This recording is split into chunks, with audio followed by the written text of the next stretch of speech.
This is VOCM Open Line. Call 709-273-5211 or 1-888-590-8626. The views and opinions of this program are not necessarily those of this station. The biggest conversation in Newfoundland and Labrador starts now. And good morning, everyone. How are you all doing this morning? We had, 55 centimeters of snow again last night. And I don't know where people are putting it. I have no idea. I know we're struggling to find ways to keep our driveway clear and all of that. We gave up on the decks. The decks are just, that's it. They're just full of snow. We don't know where to put it. And I fully expect to hear a big crash any moment. We've got a lot of snow on the ground right now. How's the back, David? No, don't be talking, he said. Don't be talking. Dave is done with this winter, I'm just letting you know. As are a lot of people. Driving in this morning, had to take, my husband had to drive me in his pickup because my car was not getting out. It is encased right now. But driving in and happened to look on the route, and there was a house, 2 stories, and a woman in the upstairs window looking down. And she had gray hair, and I felt her pain because she had no walkway, no driveway, snowbanks halfway up through her windows. And I said, my dear, I feel you right now. I don't know how people are doing it. I don't know how seniors in particular are doing it. Anybody who has physical or health issues. I don't know how they're doing it. An awful lot of snow. And it's raising the question, because some people have said, that the city of St. John's said, we're not going to have a state of emergency, but what we are doing is we're going to keep our city offices closed for the time being and hope that others, follow suit. But of course, there's lots of businesses that will make their decisions based on their own reasons. If a state of emergency is declared, then, that decision is taken away from you. I know there are complications and difficulties with declaring a state of emergency, and the main routes are open. But it is really difficult for people to get out of their own driveways right now. And it's going to take a while. So I know some businesses do have a delayed opening. There's no schools open in the metro region right now, which is a good thing. But still, should there have been a state of emergency declared? Where are you putting your snow? Are you in a predicament right now? I want to hear what people have to say and see if we can't get the conversation rolling and see if there's anybody out there willing to help. I tell you, everybody is looking towards those pickup trucks with the big blades on the front with great envy. It's like, buddy, come over this way, will ya?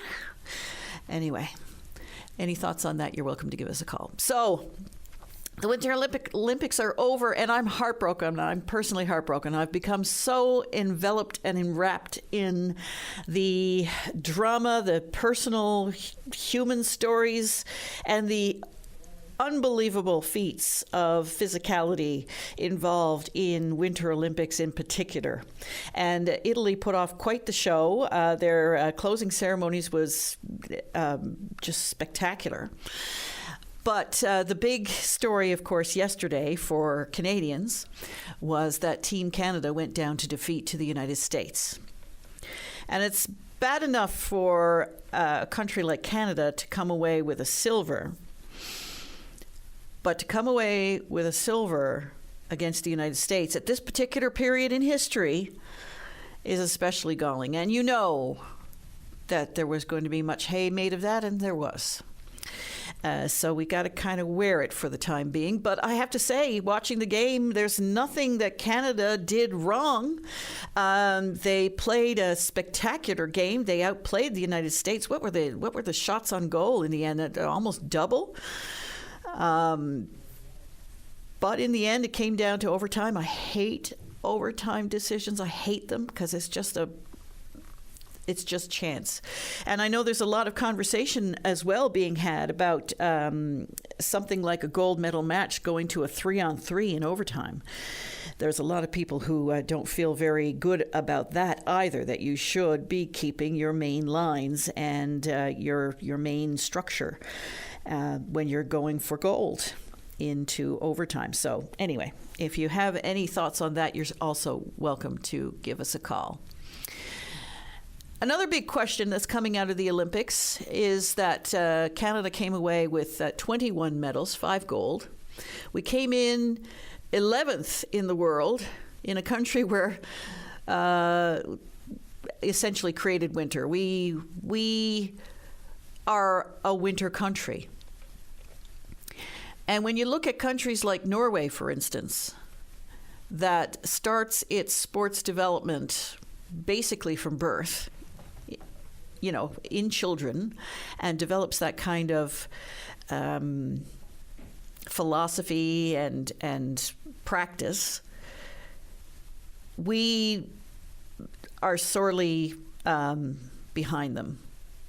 And look at Italy, for instance. I know Italy must have put an awful lot of time and effort into the Olympics, knowing that they were hosting. And look how well they did. Just extraordinary. And the question has to be asked. And I can't help but wonder how sports organizations in Canada feel coming away from a Winter Olympics with 21 medals, when we really have the talent here that we could have done better than that. Anyway, if you have any thoughts on sport development in Canada, you're certainly welcome to give us a call. Very troubling set of circumstances now playing out in Puerto Vallarta. That's a popular Mexican tourist destination. Global Affairs Canada now warning Canadians not to travel to the Mexican region. Canadians already in Puerto Vallarta are being asked to keep a low profile as criminal gangs and groups set up roadblocks in several southwestern Mexican cities in violence that's been triggered by the killing of El Mencho. He's the leader of the Jalisco New Generation Cartel, and the Mexican army was involved in that.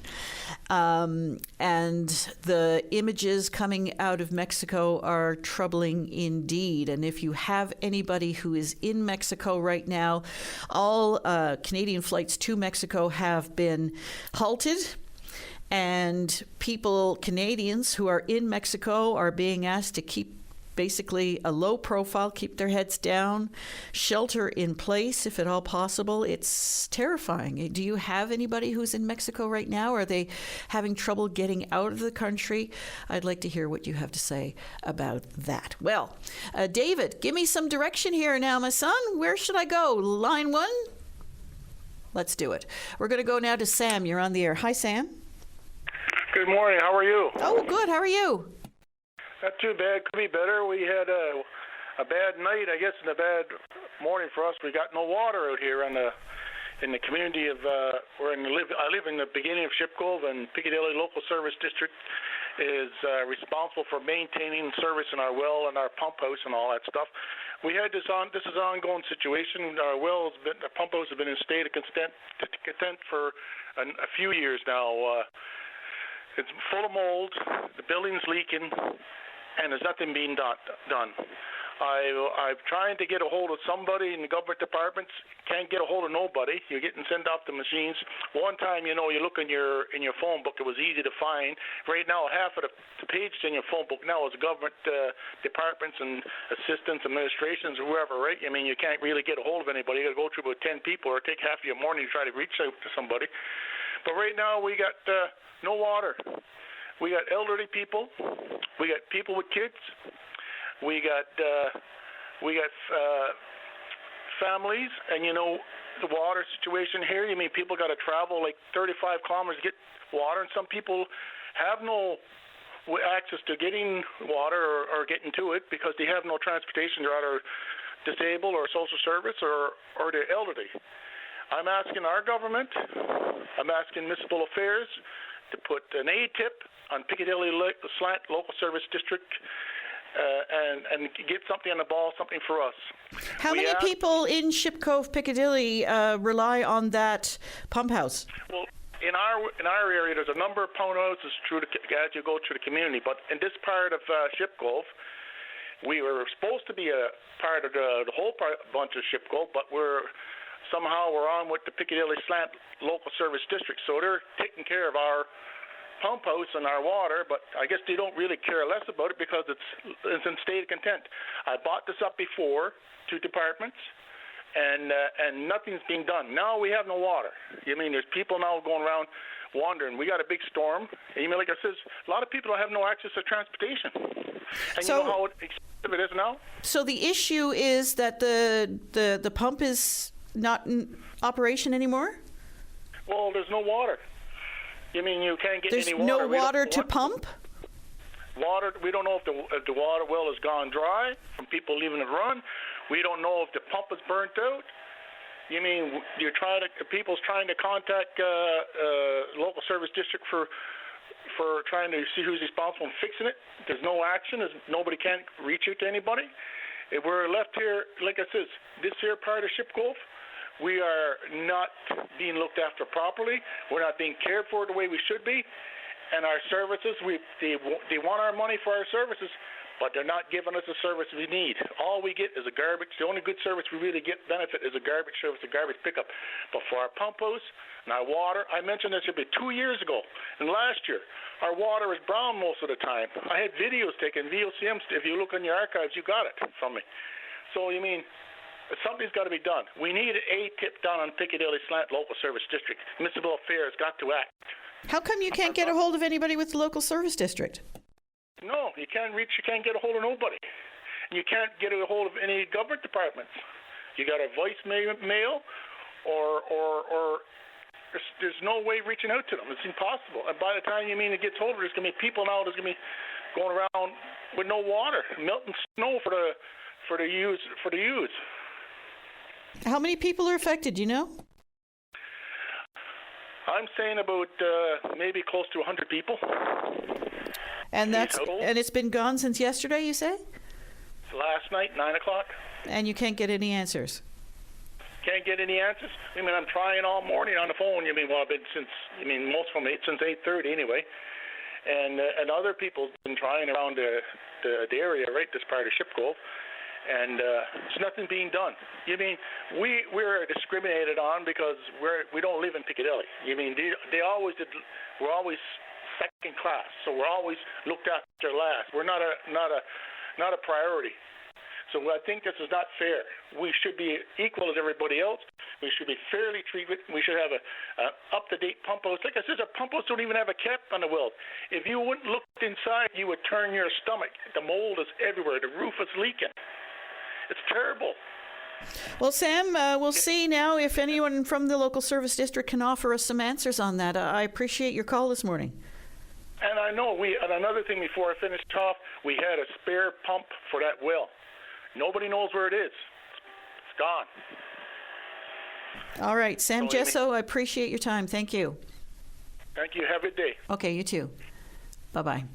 Anybody with the local service district servicing Ship Cove, Piccadilly, who has an answer to what's going on with the water there, they certainly are welcome to pick up the phone.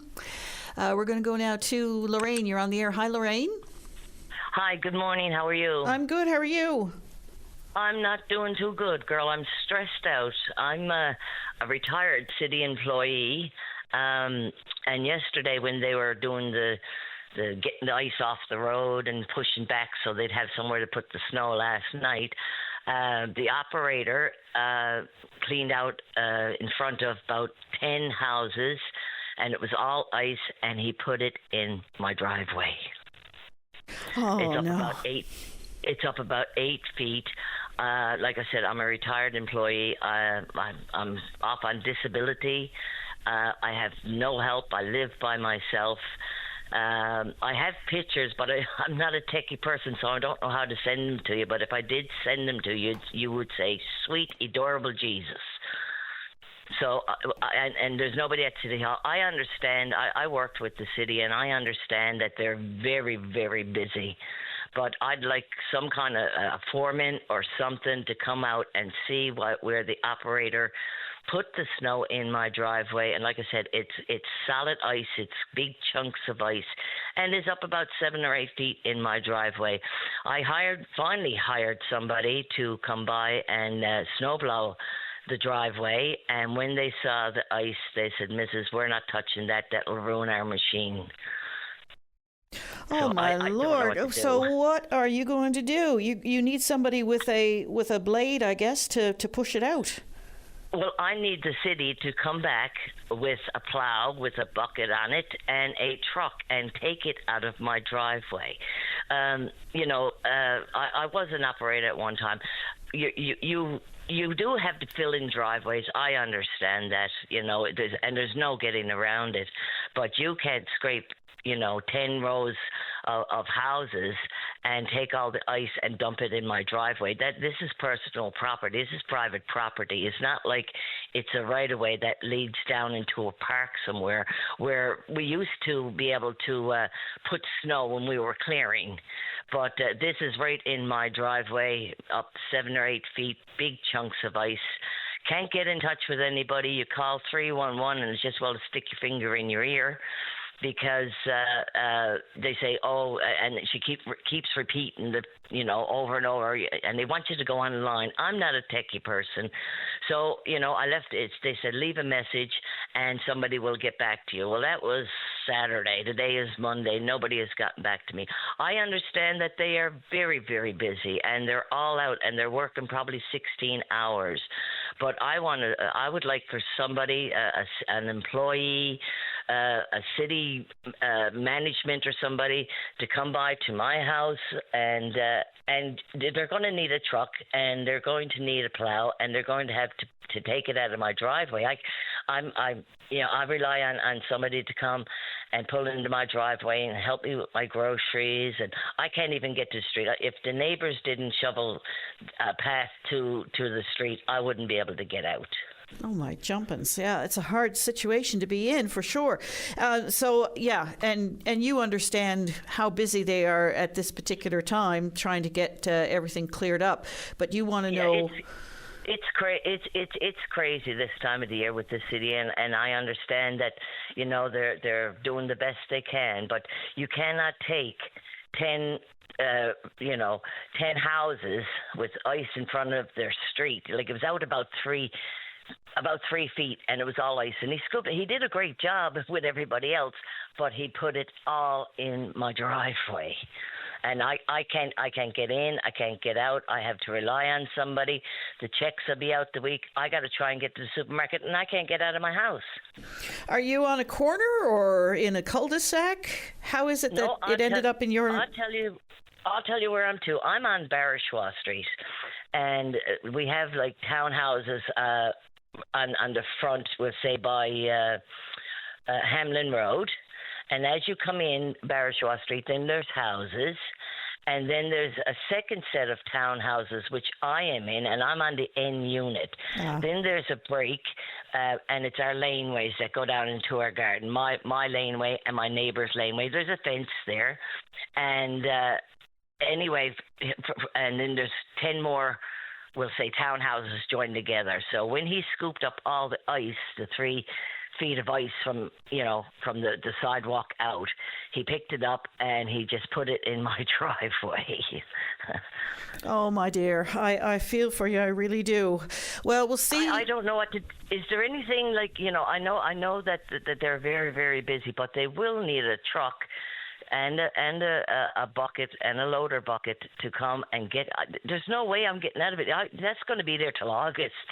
Well, we're going to try and get someone from the City of St. John's, either the mayor or the council lead on snow clearing, to give us a call this morning and just update us and see what the situation is when it comes to those kinds of circumstances, whereby, a plow puts all that in someone's driveway. If I recall, in past conversations, there's not a lot they can do, but who knows? We'll see. Well, it's on private property. I can understand if it was a thoroughfare, but it's not a thoroughfare. It's in between the rows of houses, and this is private property. There's no right of way. And when I called out to the man who was driving the plow, and I said, "What are you doing?" And he realized, I think, what he'd done, and he took off so fast. And that's understandable too. I've been, in the plow, and I've had shovels thrown at me. I was cursed on. I had beer bottles thrown at the machine, but I don't want to throw beer bottles at the machine. I just want somebody to come and take the 8 feet of ice that's in my driveway and take it away. Lorraine, you've raised it this morning. We'll see what others have to say and see if you can't get some action there. Thank you so much. Well, I'd like to send you pictures, but I'm not a techie person. Well, is this the number you called us on? Is that your cell phone number? Yes, it is. All right. Well, I'll text you, and you can send it to me via text. Oh, please do, because it'll blow your mind. All right. Prepare to have my mind blown. Okay, and you prepared to tell me when it's blown. All right. I appreciate it. Thank you so much, Lorraine. I hope we get somebody to get rid of this. I know I probably won't get it done today, but if we get another pile of snow within the week, it's going to put me up to over 10 feet of snow in my driveway. There, I just texted you, "Hi, Lorraine," so that's me. Okay, perfect. All right. I'll send you the pictures. I'll freak you out. All right. Thanks, Lorraine. Thank you very much. I appreciate your help. All right. Bye-bye. Thanks. Bye-bye. And better for me to be freaked out looking at her pictures than to be her freaked out not able to get out of her house. Anyway, we're going to take a short break. When we come back, we hope to hear from you. And we're going now to the St. John City Council lead on Public Works, Mr. Greg Noseworthy. Good morning. Good morning, Linda. How are you this morning? Wow. I'm all right. How are you? My spirits are high. It's been a rough winter. Never mind a rough couple of days, rough week. It's been a rough winter, but I had to say I'm very thankful for all our crews and staff who are they're absolutely slogging it. They're out there 24/7 taking care of this. Last night I took a look around midnight at the operators throughout the city. And I couldn't help but think, all these folks, they've got to get their driveways clear too. They got to get to work. And then they're doing what they can to open us up. So quite thankful, but it's been a tough one. What are they up against? Well, a lot of white. As we're all seeing this, we're getting hit back to back with these large snowfall events. And, I think the hard thing is, clearing operations don't end when the storm ends. They take significant amount of time, especially when we're seeing these 40, 50, 60 centimeter storms. That takes a while to clear. And when you get hit with another one, that takes even longer. And you're still cleaning up from the previous. It provides some very difficult conditions. But thankfully, they have been out 24/7. Keeping up with everything as best they can, and we're getting through it. For certain, where are you putting it all? Well, it's almost a mystery to me in a way, but we're going up. It's putting it on the snowbanks that are there, lawns where possible. There are areas where we are doing snow removals as we do. Blowback operations, of course, are also happening where possible. There's only so many spots, truthfully, when we have this total accumulation that just continues to keep going up and up. We have to respond as such, and we're doing the best that we can with it. I know during Snowmageddon there was a special permission given to dump some of the snow in the harbor just because of the extraordinary amount. Are we at that point? Is that something that you'd be willing to seek out? Well, look, I think whenever you're dealing with these types of situations, all cards are on the table, and we're absolutely having those discussions about what we can do to make sure that we're keeping things open as best possible. Thankfully, this wasn't, although we're close to Snowmageddon in terms of how it is, how it feels and everything like that. We've had a bit of a reprieve in how much snow has fallen over a course of a longer period of time. So it's given us a bit more time than a Snowmageddon type event, which, obviously was quite intense. This isn't far behind, but we're always considering all the options, and we'll see what happens. It's still February. We still got to get through another week of February, and then we're into March, which may bring more. Absolutely. We always traditionally get that big St. Patrick's Day storm, so that's right. That remains to be seen. How's the city budgeting it all? Are you online? How much is this costing us? Well, thankfully we budget fairly well for snow. It's not like this is something we're not accustomed to. Obviously this is an exceptional year. We're still trucking along as always, which is great, and thankfully we've got crews on the road. That's the bottom line for me. And in terms of the state of emergency, the city decided not to declare a state of emergency, just to keep the traffic off the road so that snow clearing can continue apace. What went behind that decision? Well, again, part of the reason I just mentioned, this isn't quite like a Snowmageddon event. We've had a bit more time than we did during that situation, and there's a number of factors. This isn't a one and done. You see the amount of snow and you declare a state of emergency. That's a very significant decision to make, and this decision to not at this time was not taken lightly. There's a number of factors, which include, we have a 24/7 parking ban. The schools were already closed. The storm itself, of course, took place over the weekend, which gave us a fair bit of time for crews to get out and address a lot of the problem areas. And then we had, throughout the overnight, crews were working right up until right now, this very second, and we're able to do some pretty good cutback and make sure that things were open. So ultimately, the decision was to not declare a state of emergency at this time. But, as I said, all cards are always on the table, and, this is a good first step, and we'll see how things make out over the next few days and go from there. I don't know if you heard Lorraine's call just before yours. I did, yes. So I just want to say I hope Lorraine's listening. Absolutely feel free to reach out to me, Lorraine, both as the lead for Public Works, but also your ward councillor. And I just want to let folks know, this is obviously this is a big snow event. We are still out there. There's areas that crews still have to widen, to reopen, and to clean up. There are, nobody's perfect at the end of the day. Nothing is ever going to be absolutely spick and span 100% perfect. So there are going to be problem spots here and there, and that's not something we don't anticipate. So Lorraine, please feel free to reach out to me, and we can chat about that situation there for you. But just want to let folks know too, again, crews are out there. We're still very much in the thick of initial cleaning up here, and this is going to take time.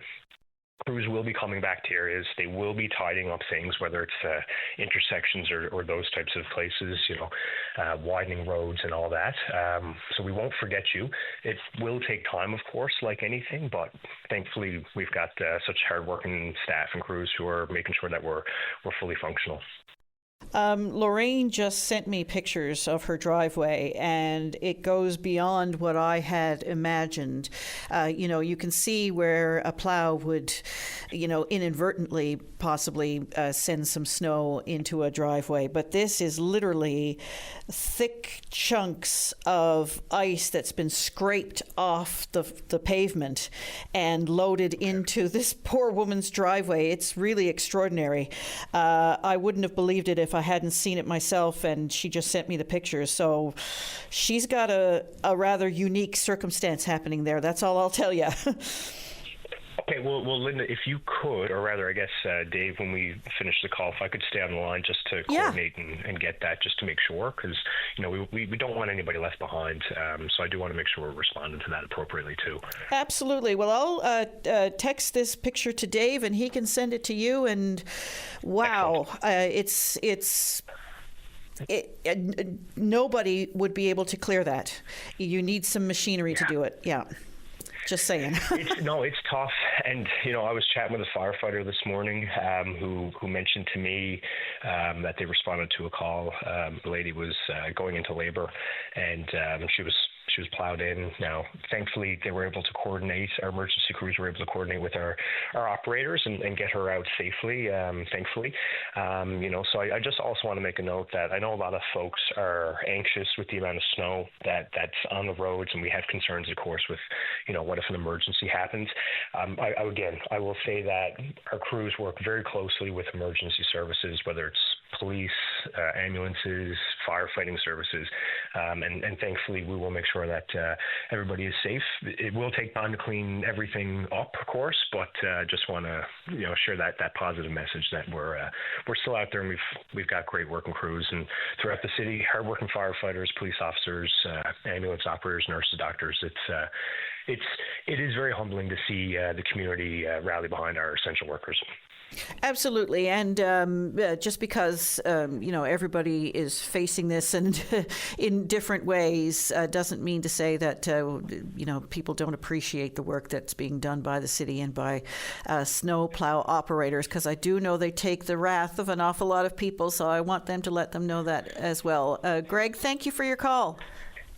Thanks, Linda. It's always a pleasure. Take care, and hopefully summer's not too far around the corner. All right, and Dave will coordinate with you. I'll put you back on hold if you don't mind. And, he's already talking to you. There you go. We're going to take a short break. When we come back, we hope to speak with you. Going now to Jenny. You're on the air. Hi, Jenny.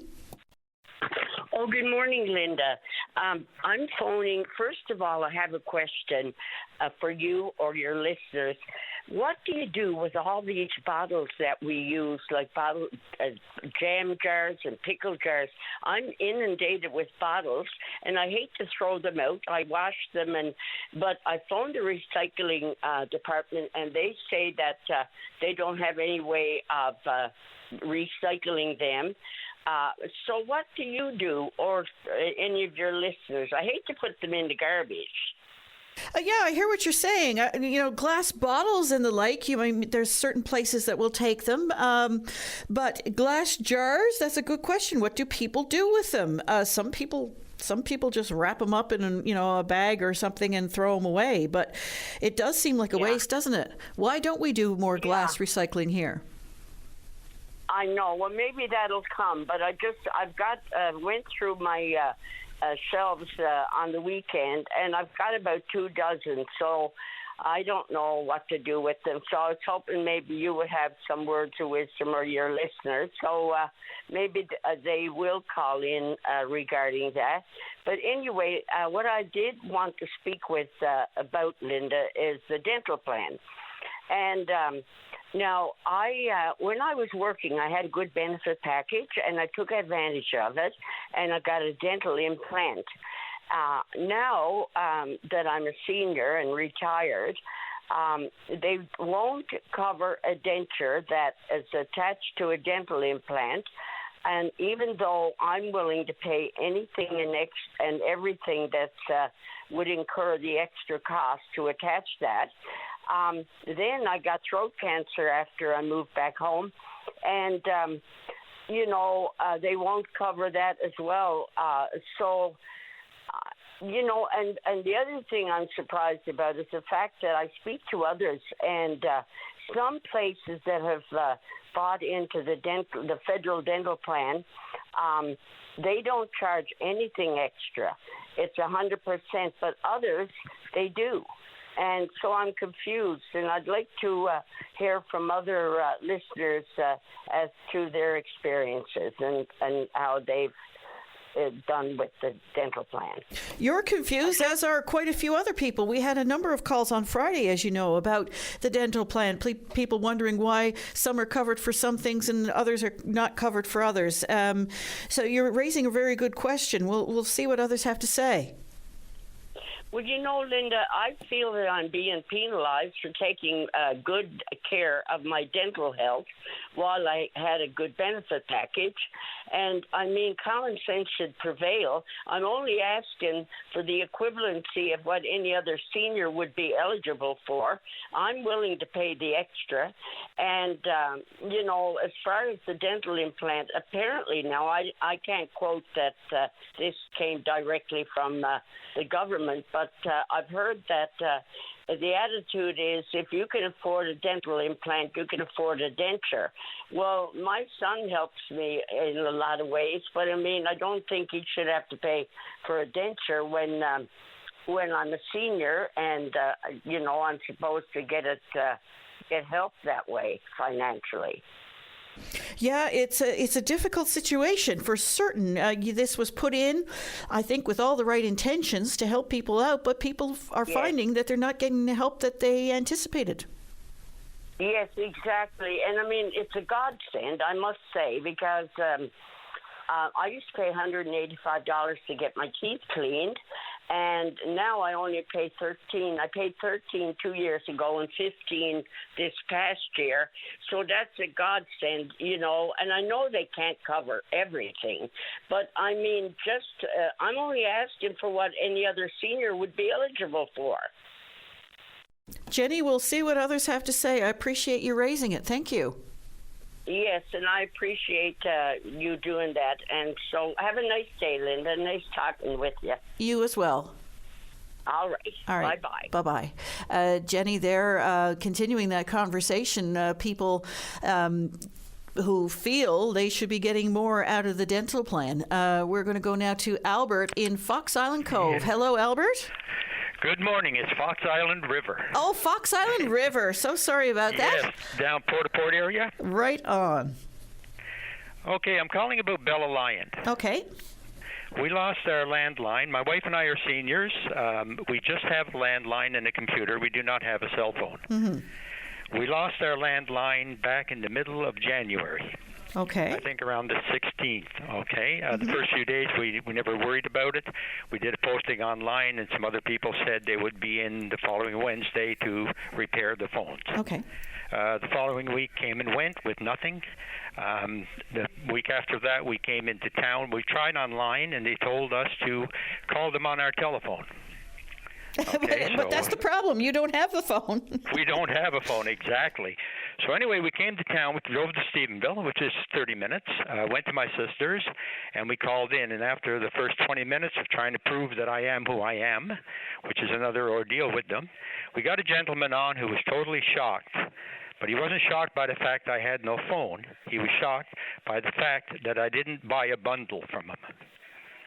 I had to interrupt him 3 times to get him to acknowledge that I didn't have a phone. And finally, I got him to put me through to somebody. We left a contact number, and we were told to wait the next day for the entire day. We did. Nobody showed up. Nobody phoned the contact number. We drove back to town again the following day, got back on with another man who was really rude. He told us that they'd been to our house, and our house was inaccessible. The road is wide open. I even opened up the driveway wider in case the truck had to come in. He said that they came and knocked on the door and nobody answered. They didn't come to our house. We share a postal code with Port-au-Port. So they obviously went to 95 Main Road in Port-au-Port, which is the local brewery. I asked him if he could at least have somebody contact me directly while I was at my sister's so I could confirm the proper address. He refused to do it. I asked for a manager. He told me no, I would deal with him. And this conversation ended because I said I can't. There's no point sending another crew down to the same address, which is the wrong address. That was the end of that conversation. The following day, my wife and I were coming to town, and we found one of the drivers backed into their little kiosk or whatever they have in Port-au-Port. When I went to talk to him, he recognized me. He said he just spoke to my sister, and he was going to be going down to my house. I thought, great. Then he said, no, there's no need. I can't fix your phone anyway. So I said, what? So apparently he told me that there's the system they use is an obsolete system which was invented in the 1980s, which is required to shoot certain bundles of signal down because of where we live. And there was nobody there that had the technology or the ability to repair the system. So I then asked if there was any, idea of when I could have it fixed. He said no. He said he would like to think it would be within a week, but he had no idea. And that's a week ago now, and we have no further, nothing. So we have no way to dial 911. We have nothing. So you had to drive out to Stephenville just to make this call? Twice. Wow. Twice, and we're back in Stephenville now to talk to you. Okay, so it's ludicrous, and this is their. Not only that, we got a full phone bill yesterday for the entire month, including an extra $2 fee for servicing us in a rural area. Wow. Well, I mean, are you paying it? Well, this is another issue. If I don't pay it, okay, if I refuse to pay it, they're going to send it to the credit bureau, and we're going to end up with a bad credit rating for services that were never supplied. If I do pay it, I'm going to have to go on the phone, and I'm going to have to argue and get upset in order to get compensation for services not provided. So like I say, the only way, if I want to keep my credit rating, I basically have to pay it and go after them after. That's the way our society is geared right now. Wow. So are there again, any other service providers in your area? Yes and no. We have our internet service with ExplorerNet, which is really good. We have to argue once a year to get a decent price, but the service is fantastic. But we tried to put our landline with them, and they could not give us a landline unless we agreed to a long-distance number, because they could not get a local number from Bell. So we actually had it hooked up, and the first call, my next-door neighbor calls me, he has to pay a long distance. There's no way. And Bell service in the area where we are is horrible. That's why I was advised when we moved in 8 years ago to not go with Bell, to make sure we went with ExplorerNet for whatever we could, because the service is 100% better, right? So it's a real situation, and now I did hear yesterday from one of my neighbors that people live down at the bottom end where we are, that they were told that it would be at least March before the services were restored. Oh my goodness gracious! And you're paying for it. And we're paying. We got last month's bill, which was, I think it was the 16th when it went out. We never know. We went to town on the 18th, and my sister said she'd been trying to call me, and then my brother walked in and said he'd been trying to call me. And the way it works, we have an answering service, and after the fourth ring, it goes. So I tell them if nobody picks up or the answering machine after the fourth ring, well, obviously the service is out again. And 3 years ago, we had no service right through the entire Christmas and New Year's. And the people that come out, the workers, I got no issue with them, never have. They're good. They try to do what they can do. But like the guy said, he said, we do not have the technology here to do that repair. Somebody has to be brought in from somewhere else. I don't know whether it's St. John's or Corner Brook or whatever. And it doesn't seem to be that there's any rush for it. So, again, welcome to the stress-free living of seniors. Oh, my. Albert, you are going through something. Will you keep us up to date and let us know how you make out with it? I will keep you up to date, and hopefully within the next month or something, we'll get a phone where we can give you a call. Hopefully you'll be calling me from your home. Okay. Albert, thank you. No problem. Thank you. Have a great day. You too. Bye-bye. What a rigmarole. We're going to take a short break. When we come back, we hope to hear from you. And we're back. We had the lines were blocked when we started the show this morning, and a few people have dropped off because of the wait. We're sorry about that, but if you're listening and you want to get on, and now is your opportunity to do so. We're going to go now to Gary. You're on the air. Hi, Gary. Hello, Gary. Hi, Gary. Are you there? No, Gary left us. He's gone. All right, we're going to go now to Tony. You're on the air. Hi, Tony. Yeah, how's it going? Good. So you're the new host, are you? Oh no, I'm not sure. They haven't made that decision yet. Okay. Well, I'm not too sure if I'm the first caller to talk about this issue, but I'm quite sure there's a lot of people that'll probably be happy that I'm saying something on behalf of other people. I mean, the snow is the issue for shoveling, but the biggest issue is why the city keeps plowing the snow constantly back into people's driveways. Like, thank God I'm not extremely overweight or a heavy smoker or a heavy drinker. I don't eat fish and chips every day because I dropped out of a heart attack. I mean, the snow is heavy and wet as it is, and I don't know why the city hasn't called a state of emergency. Now, I'm probably going to get a lot of people upset for saying this, but I think there needs to be a state of emergency. Like, there's nowhere, Linda, to put the snow. Like, I live close to the mall, and there's just nowhere to put the snow. So 3 times I was out yesterday shoveling my driveway. I shovel in the morning, they brought the snow back into the driveway. I shovel again in the afternoon, they drag the stuff right back into my driveway. Like, you know, I was lucky. It was only 2 feet high. The folks across the street was 4 feet high. And a lot of these people that in my neighborhood are originally from Ontario or different countries in the world, and seniors, and they're going, what's with the city? Why can't they design a way to remove the snow? Like, there needs to be a system in place where they can get trucks or loaders and get this snow and dump it in St. John's Harbor or Robin Hood Bay somewhere. I believe that Andy Wells did this years ago in the 80s. Like, he had to call a state of emergency.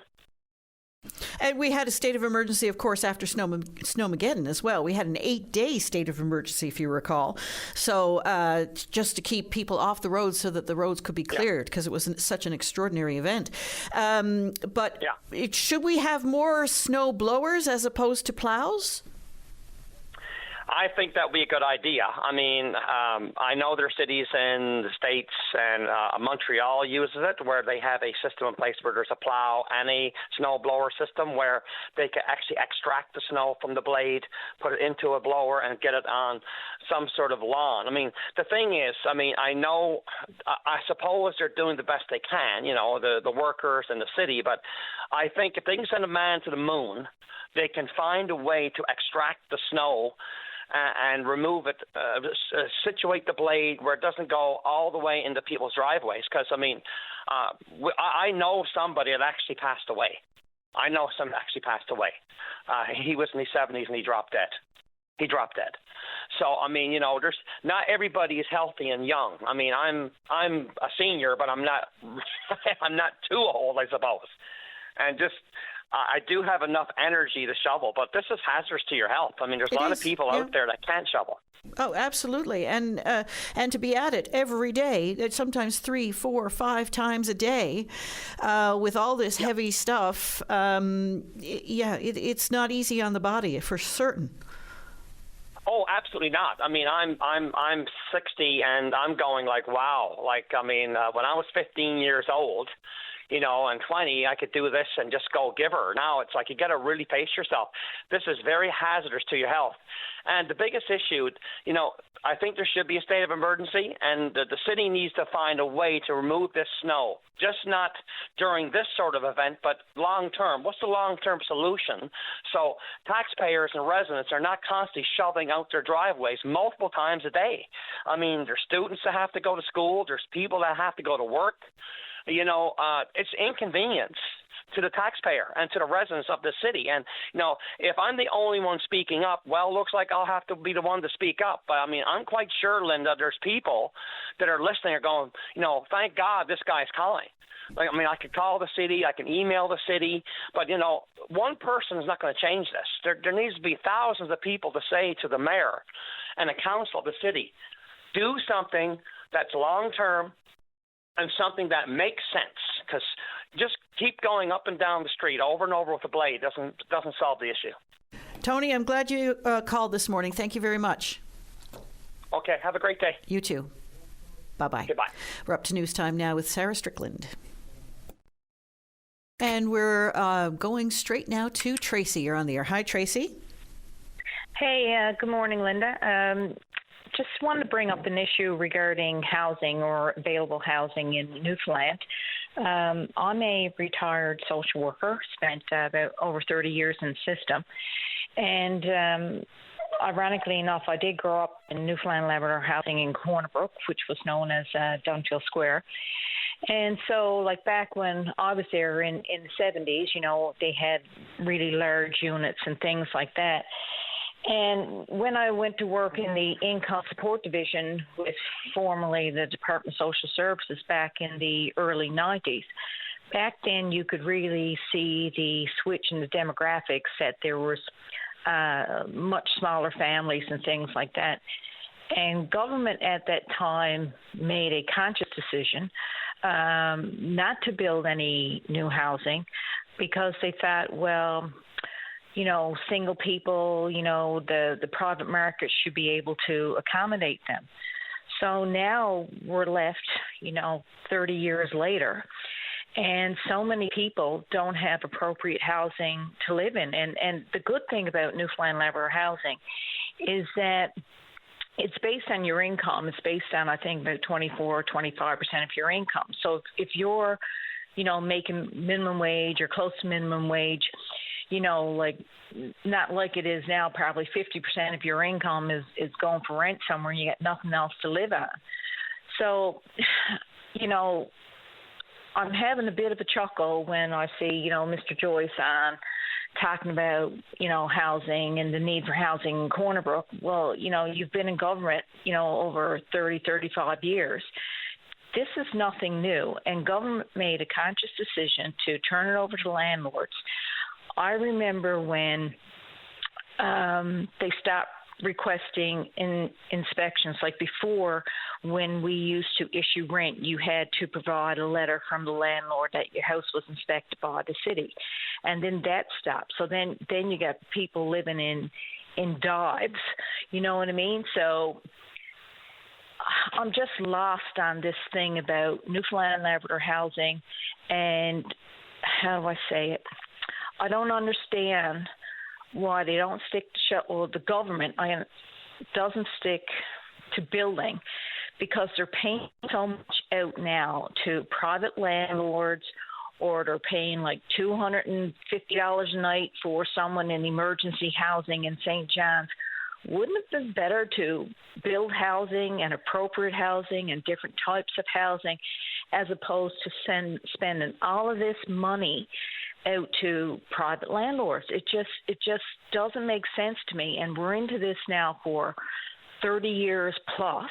Hundreds of people, thousands of people got nowhere to live.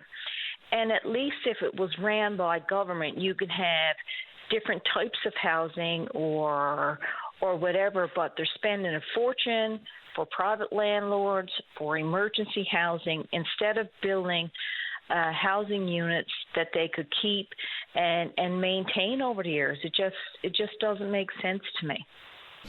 You're absolutely right. A lot of the decisions that we're dealing with today were made during a different time, and now we're seeing how times have changed dramatically. Now, of course, in the 90s, we were also dealing with the COD moratorium, which was an extraordinary circumstance that no one knew how to navigate. So I understand some of the decisions had to be made under that kind of a lens, if you know what I'm saying.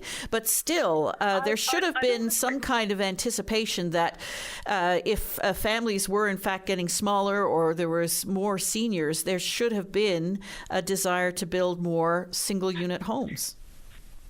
I'm not sure what the COD moratorium had to do with it, because I worked up in Angley and Rodington at the time, and I can guarantee you I was the most despised person in the community because I was the welfare worker issuing. And there wasn't very many rental units up there. And I guess for me, when you look at the social determinants of health, if we're spending 40% of our budget on health care, what a person needs most is food and shelter. If you don't have food and shelter, you don't have good health. And for the last 13, 14 years, I worked at the Waterford Hospital. You know what I mean? And we've seen it all the time, whereby someone came in and not only did we treat them for their mental illness, but we took care of them. They were cared for. We often say we'd fatten them up, fix them up, and then sadly they were sent back out to live in some crap boarding house downtown or somewhere else. Like there's a guy up in Conception Harbor somewhere, and Ernie Hickey or something his name is, and he was building these little small modular homes for about $40,000, and he couldn't get any traction with it with the government. But there's some guy over in PEI who built 99 homes out of his own money. He was a millionaire, and for a drop in the bucket, built these houses or mini homes for people to live in. So everybody on the back now say, "Yay, we're building something down in Buckmaster Circle or somewhere downtown," but there's no reason why these mini homes or small homes or different types of housing can't go on all across the island. Not everybody wants to live in St. John's, although I'm out here now. But I mean, the other day I was looking at Facebook page for Bonavista, and they're having a land sale down there for people who are in arrears. What a spot to live! You're right next to a hospital.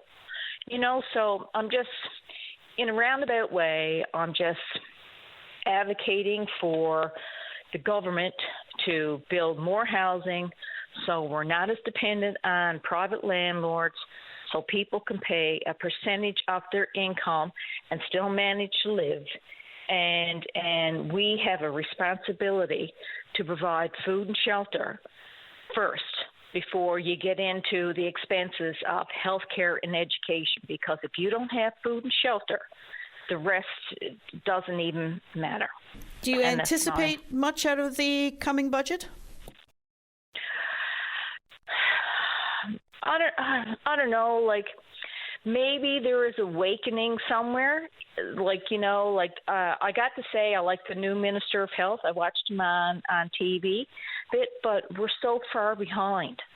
And that's the problem. We are so far behind. I can remember when I worked in Corner Brook, and we wanted an emergency shelter.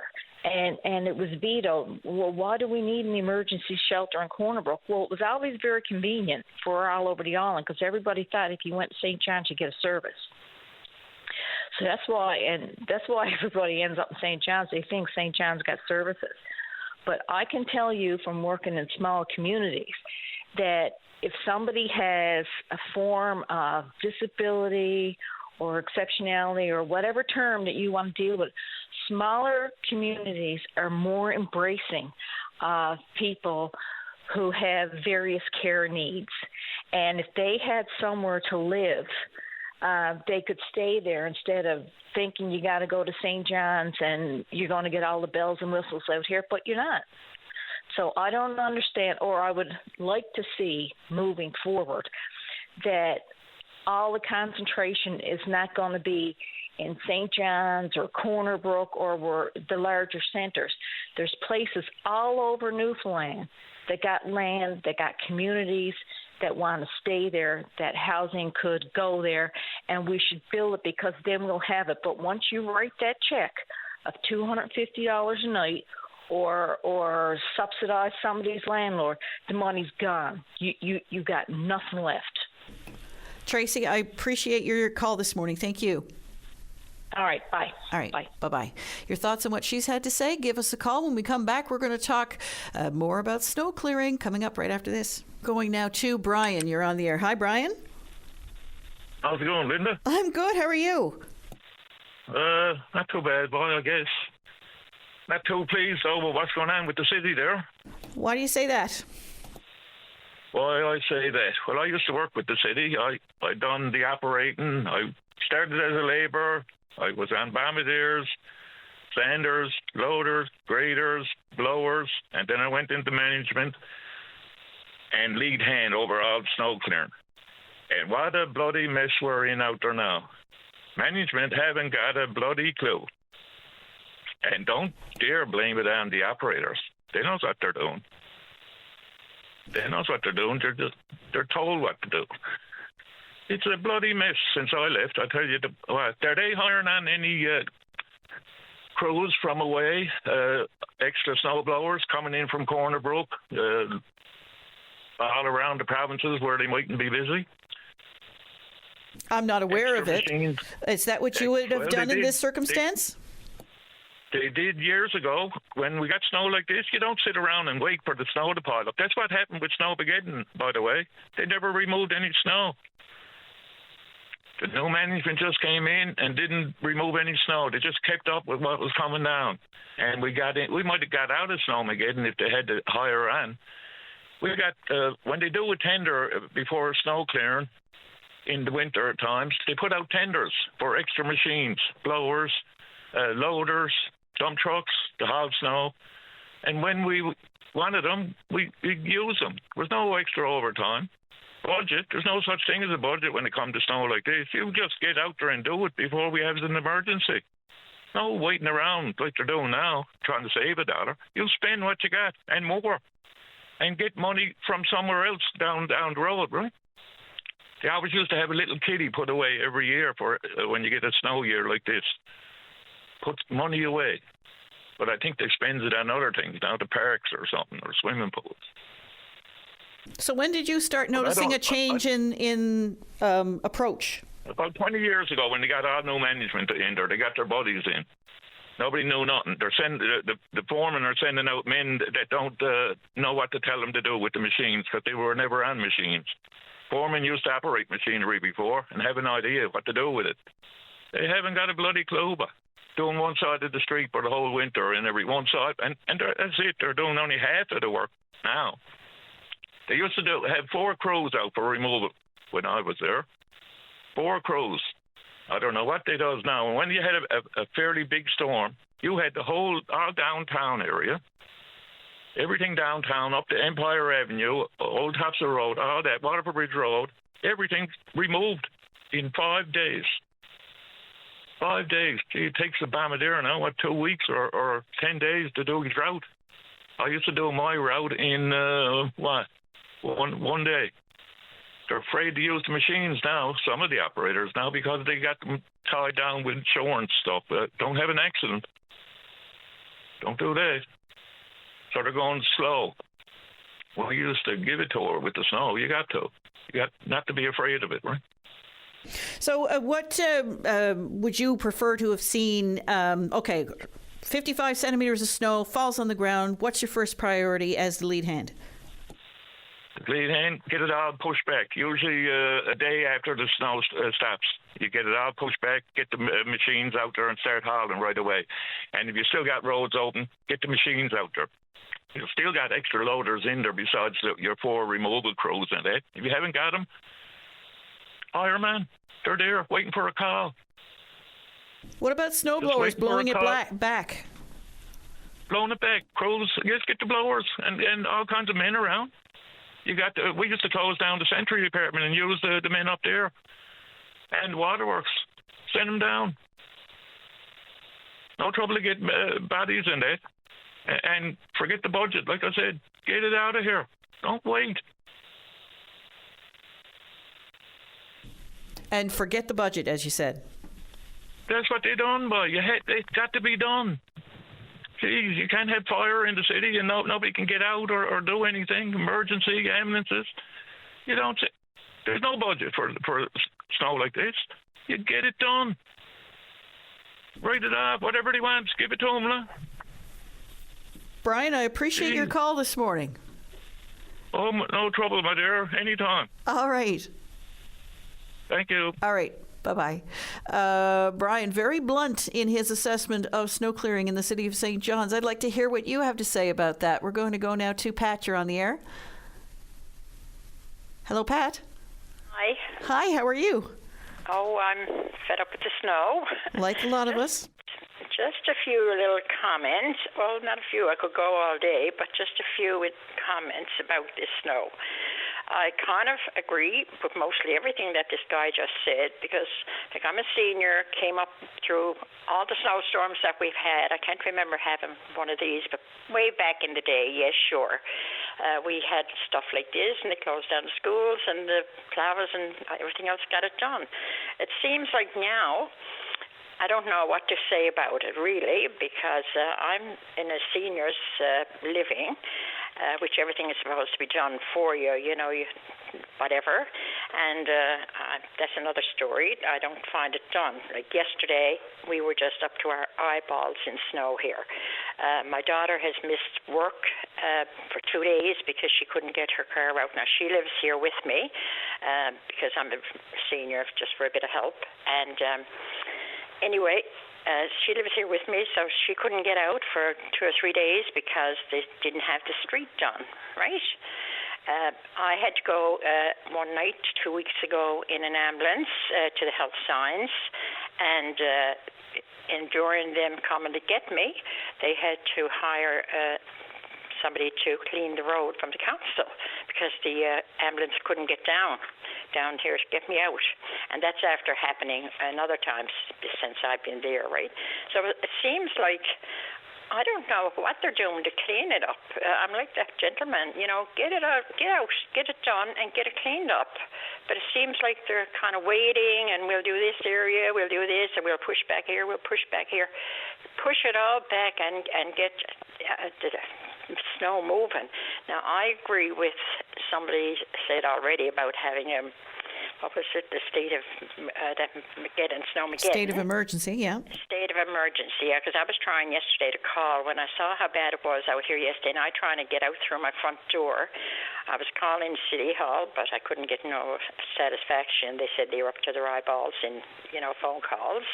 And, they needed to do that today. Get it done if they take a day or only 2 days. Get it started, get it done, and get this people. Everybody is stressed out about it. You're just trying to do the best you can. I got a son and a daughter with the health care, and one has to come off his shift, come home, get out the snowblower, let the other one get the car in for her shift, and that's the way it's going. And, you can't go on like that. There's something wrong with all this system. Now I was talking to the lead on it there the other night, and he's quite good, but his hands are tied too. He can't take it and do it all, right? But he understands it all. So I just wanted to get that off my chest this morning. All right. Pat, thank you. And my first time calling, so I'm a bit nervous. Welcome to the show. No, you did a great job. Trying to get all my words together. Yeah, no, thank you for that. I think you're expressing what a lot of people are feeling today. Thank you. I think for sure we are. We're all alike, right? Yeah. Yeah. And, it's just to get it going, get it moving, and keep people safe, around here, right? All right. So, anyway, thank you very much, Linda, and have a great day. You too. Bye-bye. Yeah, bye now. We're going to go now to Gary. You're on the air. Hi, Gary. Well, good morning. I bet you know what I'm going to call you about. What's that now? Well, I remember last time I talked to you about the Olympics, expected unexpected. Well, we got the unexpected yesterday. Wow, what a shock! Oh man! You know what? But it's not the first time Canada hasn't won the gold in hockey every year, so it's okay. They did their best, but the poor players that on both the Canadian men and the women. They probably feel so bad about what happened to both those games and to the same country. Same score. And I thought, oh man, this is I thought, you know what? After the game was over, you know what I did? I said, oh, well, take me out to the ball game now, because I gotta watch baseball now. I don't want to watch hockey for a long time now. No, yeah, it sort of leaves it was like a gut punch yesterday, I have to say, watching that game and going into overtime. Oh, how much do I hate overtime wins. But anyway. Oh, yeah. Oh, Linda, with the overtime, the one lady said it best about the commentating. She wants 5-on-5 playing overtime. So do I. I don't like this 3-3. I don't like it in NHL 3-3. That's pond hockey. That's garbage. Play 5-on-5, and then you have two defensemen back that can actually, that gunman got in there to score the goal. You got two defensemen that help the goaltender out. Go back to 5-on-5 and play hockey the way it should be, not pond hockey.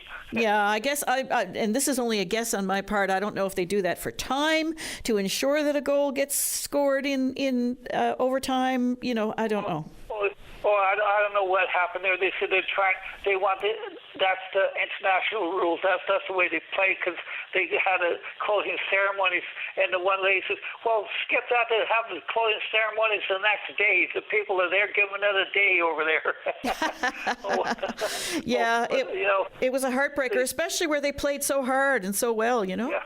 I want to comment about the snow and up there. You guys have a lot of snow. People talking about the snow up there.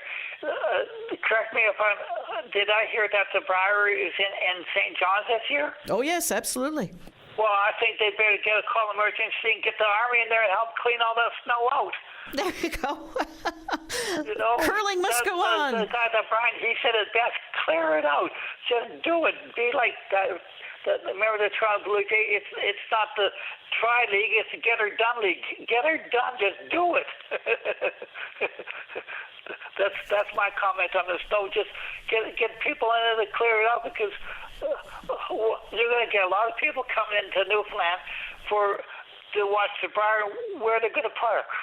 Where are they going to park? Where are they going to... Yeah, well, anyway. No, they're going to be so upset because they're coming in from all, not just all across Canada to come to the bar.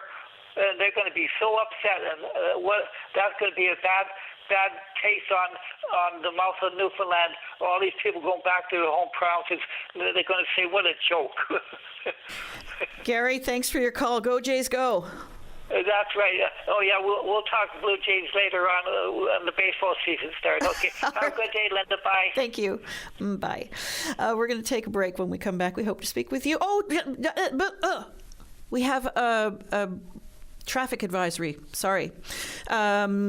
Traffic is being asked, drivers are being informed that they can expect some major delays on the Trans-Canada Highway, which is currently closed near the Chance Cove turnoff just west of the Doe Hills. That's always a bad spot.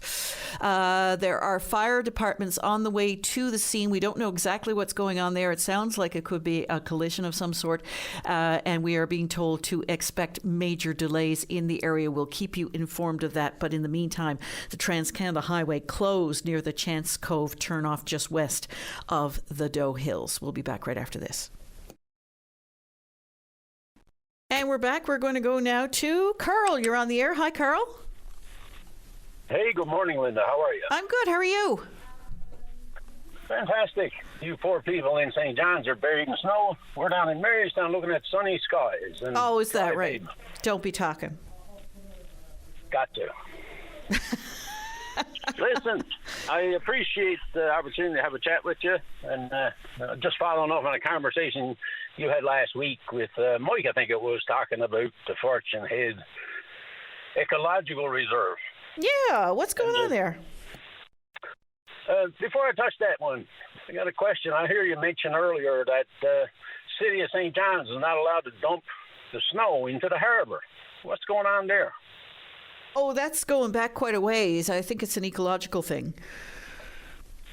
Yeah, that's what I was getting at. Mm-hmm. In St. John's, I think, and I'm not sure, but I know that you're not allowed to push the snow into the harbor, and I think the root of it is potential for garbage to end up into the harbor and into the ocean. And you guys are very respectful of the law, and it's a wonderful thing. Down here on the Durham Peninsula, the Department of the Environment and Climate Change operates an ecological reserve. And last week, when you were talking to Mike, you brought up the irony of it all. An ecological reserve created to protect, and unfortunately, not protecting. And rules and regulations around garbage and other activities that should control these types of things. But the laws down here on the Durham Peninsula have been dormant for some time, and it's getting challenging to inspire some activities that are environmentally sound at this reserve that is, again, you mentioned, created to protect the environment. So just fill us in for anybody who doesn't know. So the Fortune Head Ecological Reserve is an ecological reserve that was created over an old dump site. Is that correct? You're exactly right. In the 1990s, the reserve was created, and it was well known at that time that the unique geological find that was the reason for the creation of the reserve happened to be only maybe 100 meters from an old dump site. Prior to the area being deemed an ecological reserve, that dump site was remediated. The garbage was buried and done to the satisfaction of the provincial government of that day. Since 1992, 1993, obviously the world has changed, the climate has changed, the sea states have changed, And the old buried garbage dump is starting to show its wear. Huge amounts of rain we have down here on the peninsula sometimes obviously eroding away some of the fill material at the top of this garbage pile. The seas are higher seas, higher extreme wind, higher storms, and global warming is causing the sea levels to rise. So we got a combination at the very bottom of the cliff. The sea is coming in and tearing away the garbage pile from the bottom. It weakens it structurally, and then the rain at the top obviously makes the ground heavier and creates mini landslides of garbage down the slope 150 feet or 100 feet into the Atlantic Ocean. Sometimes a truckload, sometimes a couple of 100 tons. But either way, in 2026, we're not debating what's happening out there on the reserve. We're trying to debate what's going to happen to us. The news story last week that sparked some conversations was about Canadian vintage garbage ending up on the beaches of Scotland. The very tip of the Bjorn Peninsula is right on the Gulf Stream that goes from the Gulf of Mexico up the eastern seaboard by the bottom of the tip of the Bjorn Peninsula heading to Europe. And the garbage situation in Scotland is extreme, according to the reports. So, obviously, we're not contributing all of the garbage, but when it goes into the ocean, most of it might come from St. John's Harbor from the old days. Some of it might come from anywhere. But is it a coincidence that the garbage at Fortune Head happens to be of the age from the 1950s to the 1990s? The garbage dump in Fortune was used. The garbage being reported in Europe is from the 1960s. There's not a cause and effect, but the folks in Scotland are raising the concern in the world that some of this garbage is from Canada, some of this garbage is from Japan, some of this garbage is from unknown. But the fact that domestic or garbage, period, going into the marine environment is not helping our environment, and obviously it's crucifying our tourism, the tourism in Scotland, and it's not doing much to help the tourism here in Newfoundland. And it's not about tourism, it's about being global citizens and being responsible actors in the world. I saw the images of the beaches in Orkney. I mean, such a beautiful place, and we often hear about coastlines around the UK and Ireland and even Scandinavia where they find things that have been thrown or lost in the water here off Newfoundland, and it ends up on beaches over there. Well, now they got some pretty disgusting stuff that's piling up on the beaches there, and it is an extraordinary amount of garbage. And like you say, not all from Newfoundland, but some has been identified apparently as being from Newfoundland of the vintage, as you said, of the Fortune Head Ecological Reserve. Is that a direct line? Is it proof? Yeah, hard to say, but it's certainly coincidental. It is for sure. And the gentleman in the article, his name is David Warner. I sent him an email on Friday and had a conversation back and forth. He's very aware of the world. He's very happy that we're talking about it in Newfoundland. He's very happy that the world is starting to recognize it. Last week, there was articles in the BBC, and it got picked up in Europe. Obviously, same thing here in Canada. The Weather Network ran some stories on it, and other organizations in Canada. But the problem is a global problem, and is a global reality that we can't continue to throw garbage into the ocean. In Fortune Head, there's an opportunity to catch it before it goes into the ocean. At Fortune Head, it's illegal to operate a facility that allows garbage to go down into the ocean. You folks in St. John's are very expensive, I'm sure, to be trucking snow all over the place to prevent from dumping it into the harbor. And in life, there's many things that you got to do and I got to do that the law says you got to do it, but I'm not really fancying it like paying income tax. I'm not a big fan, but I got to follow the law.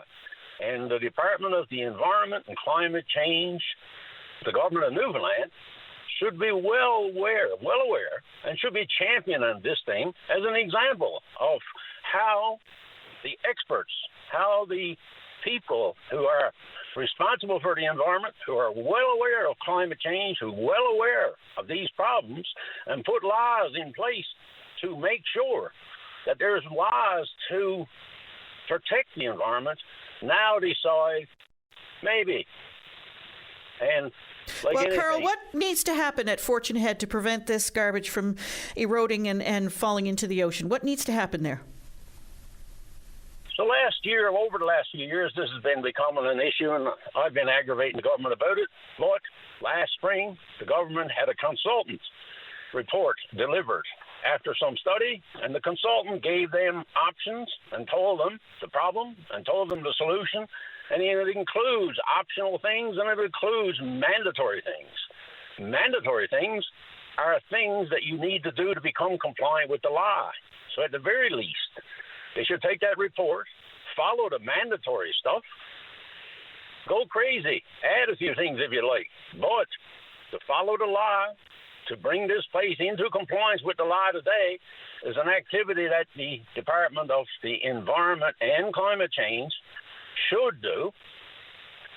By law, they're bound to do it. They're just exercising the option that government has not to follow the law or to go into those long huddles of discovery and looking at options. And like everything, if you had a problem and you started looking at options and it took you 4 years, in 4 years, the cost of those options are going up.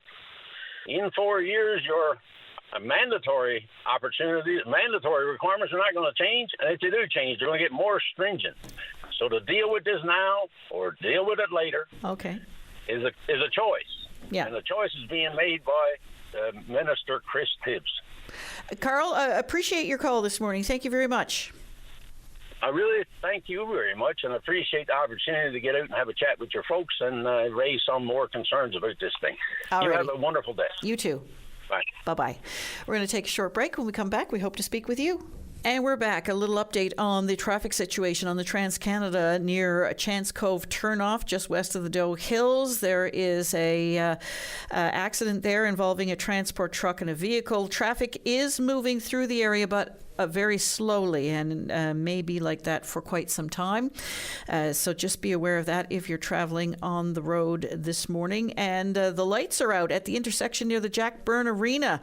It's a four-way stop in that area, another busy spot, of course. So please be aware of that. We are going to go now to Tara. You're on the air. Hi, Tara.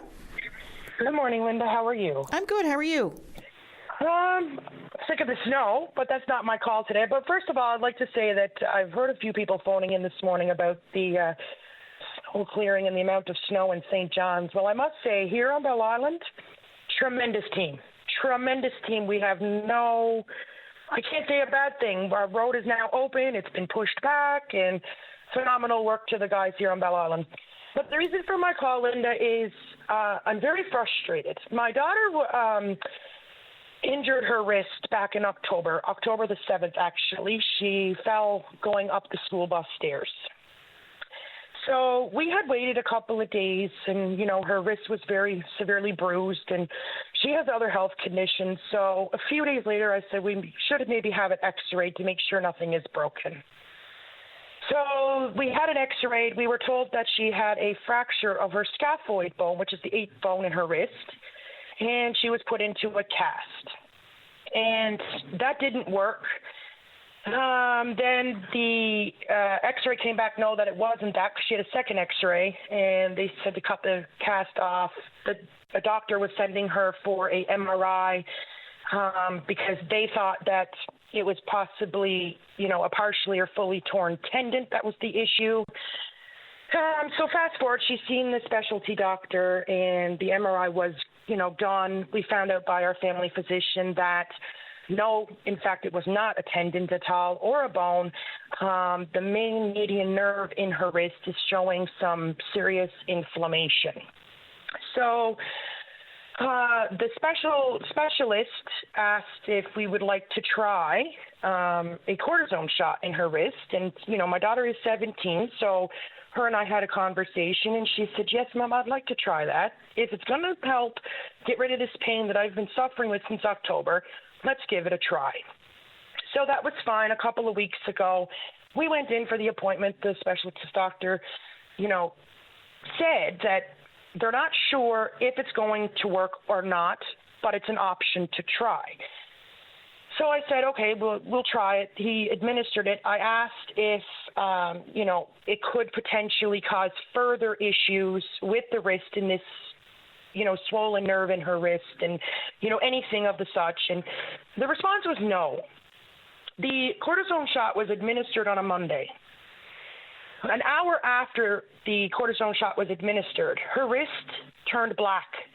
It looked like a bracelet, but not black where the cortisone shot was administered. That wasn't of discoloration at all.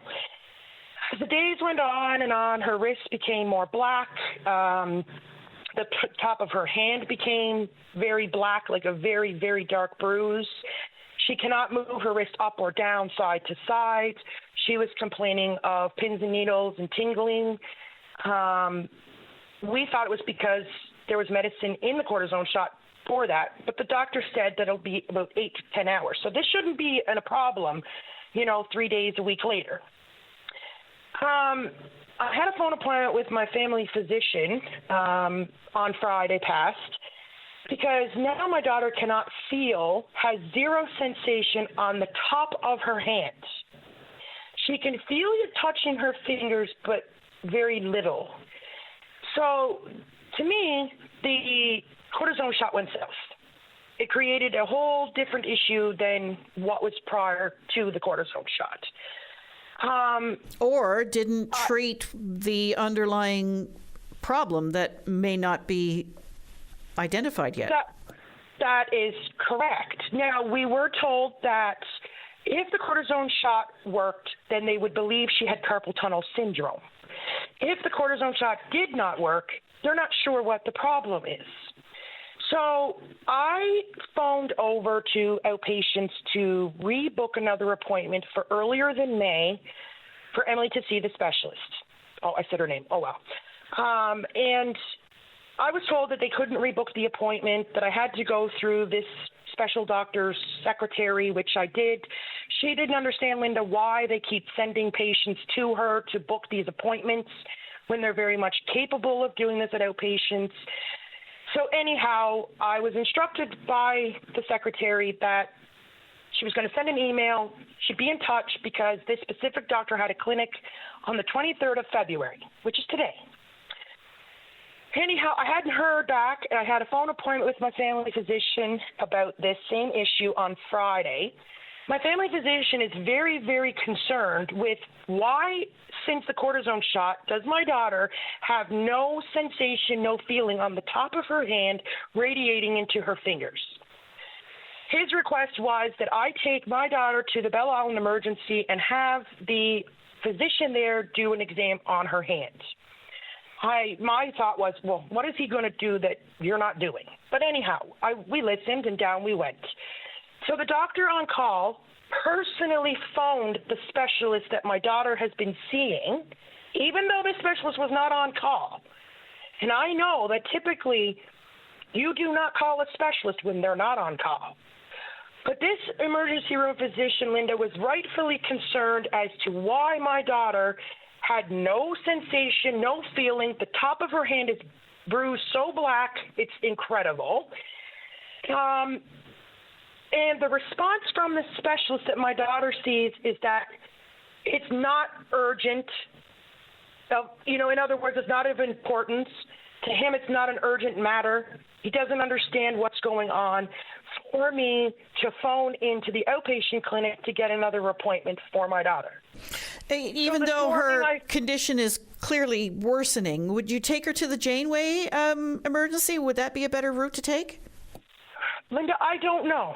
That's a fair question, and to be fair and honest, I can't answer because I don't know. We cannot get any headway. I phoned the. We're up to news time now, I'm afraid. Do you want to be? If you can conclude it quickly, we can do it now, or we can wait. Yeah, very much. I will certainly. I wanted to say I called out patients this morning. There was, in fact, an appointment booked for this specialist today. But this specialist told the emergency room doctor on Bell Island on Friday there was no clinic today. So now my daughter has to wait till March the 9th to be seen by this specialist. The communication is horrible, Linda. This is not good enough. My daughter has suffered since October. My family physician has had enough. The emergency room physician is concerned, and this other specialist is not concerned. The healthcare system here, especially for our seniors and our children, need to do better. But Linda, this will be another conversation for another time for all the other health things that my daughter has been facing this healthcare system with. But my darling, thank you for taking my call. And I hope somebody in healthcare can reach out and say, you know, what's going on, so I can explain everything that's been going on, Linda, because this is not good enough. Not good enough. Tara, thank you. Thank you, Linda. Have a wonderful day, my love. Okay. Bye-bye. And we're up to news time now, but the City of St. John's has called a news conference for this afternoon at 2 o'clock to talk about snow clearing. We've had a lot of conversation about that on the show this morning, and I'm sure we will continue to do so in the next hour. We're up to news time. You're listening to a rebroadcast of VOCM Open Line. Have your say by calling 709-273-5211 or 1-888-590-8626 and listen live weekday mornings at 9 a.m. And we're going now to Shirley. You're on the air. Hi, Shirley. Good morning, Linda. How are you? I'm good. How are you? Oh, I'm very good, thank you, at the present time. I was calling on behalf of the snow. I've heard a lot of that this morning, and I'm not the only one. But I'm out and I can't get in, and I'm in Clark's Beach. My house. Sorry, you're out, but you can't get in. What do you mean? And I'm out of my house right now. I'm to a friend's house, and I'm trying to council this morning, but I have nothing on it yet. I don't know. But in the meantime, like I said, they does this every year, but this is about the first one, and this the first one. I'm out now, and I can't even get in. It's that high. The plow got to put it right across the driveway, and I can't get in to get it plowed out. Have you got any neighbours? Anything can help you dig away there? No, I haven't, my darling. Tell you the truth, I haven't. And right now I called the council now. She said, I don't know. She says, if I get someone, she said, but that's not the point. I'm out, and if anything takes place, I get to eat and everything on the house, and I just got to get home. Yeah, of course you do, yeah. So does this happen all the time, or just in this year this goes on? And like I said, this is about the worst time because I got that much snow there now where I've been shoveling. I'm over 80-year-old, and I've been shoveling all the winter, and of course I got to a friend's house and my back gave out, my hips, I got a bad hip and I got a bad back, and then my two arms is acting up. So that's out for me shoveling the snow the rest of the winter. And while this has been going on, I'm here, and of course, when I went up home and just took a look at it, I said, I can't get up over that. And now they got it plowed in, and like I said, and there's lots of places there to put it, and they don't even they just plows me in every year just like this. There's a bigger... And I'm the only house that's on that side, and they got lots of room to put the snow. There's a bigger question to be asked here in terms of... aging in place and being able to stay in your own home and living independently, and the help that people will need when we have heavy snowfalls like the ones that we've been seeing this winter. Is there any kind of a service that you're aware of that can help you with that?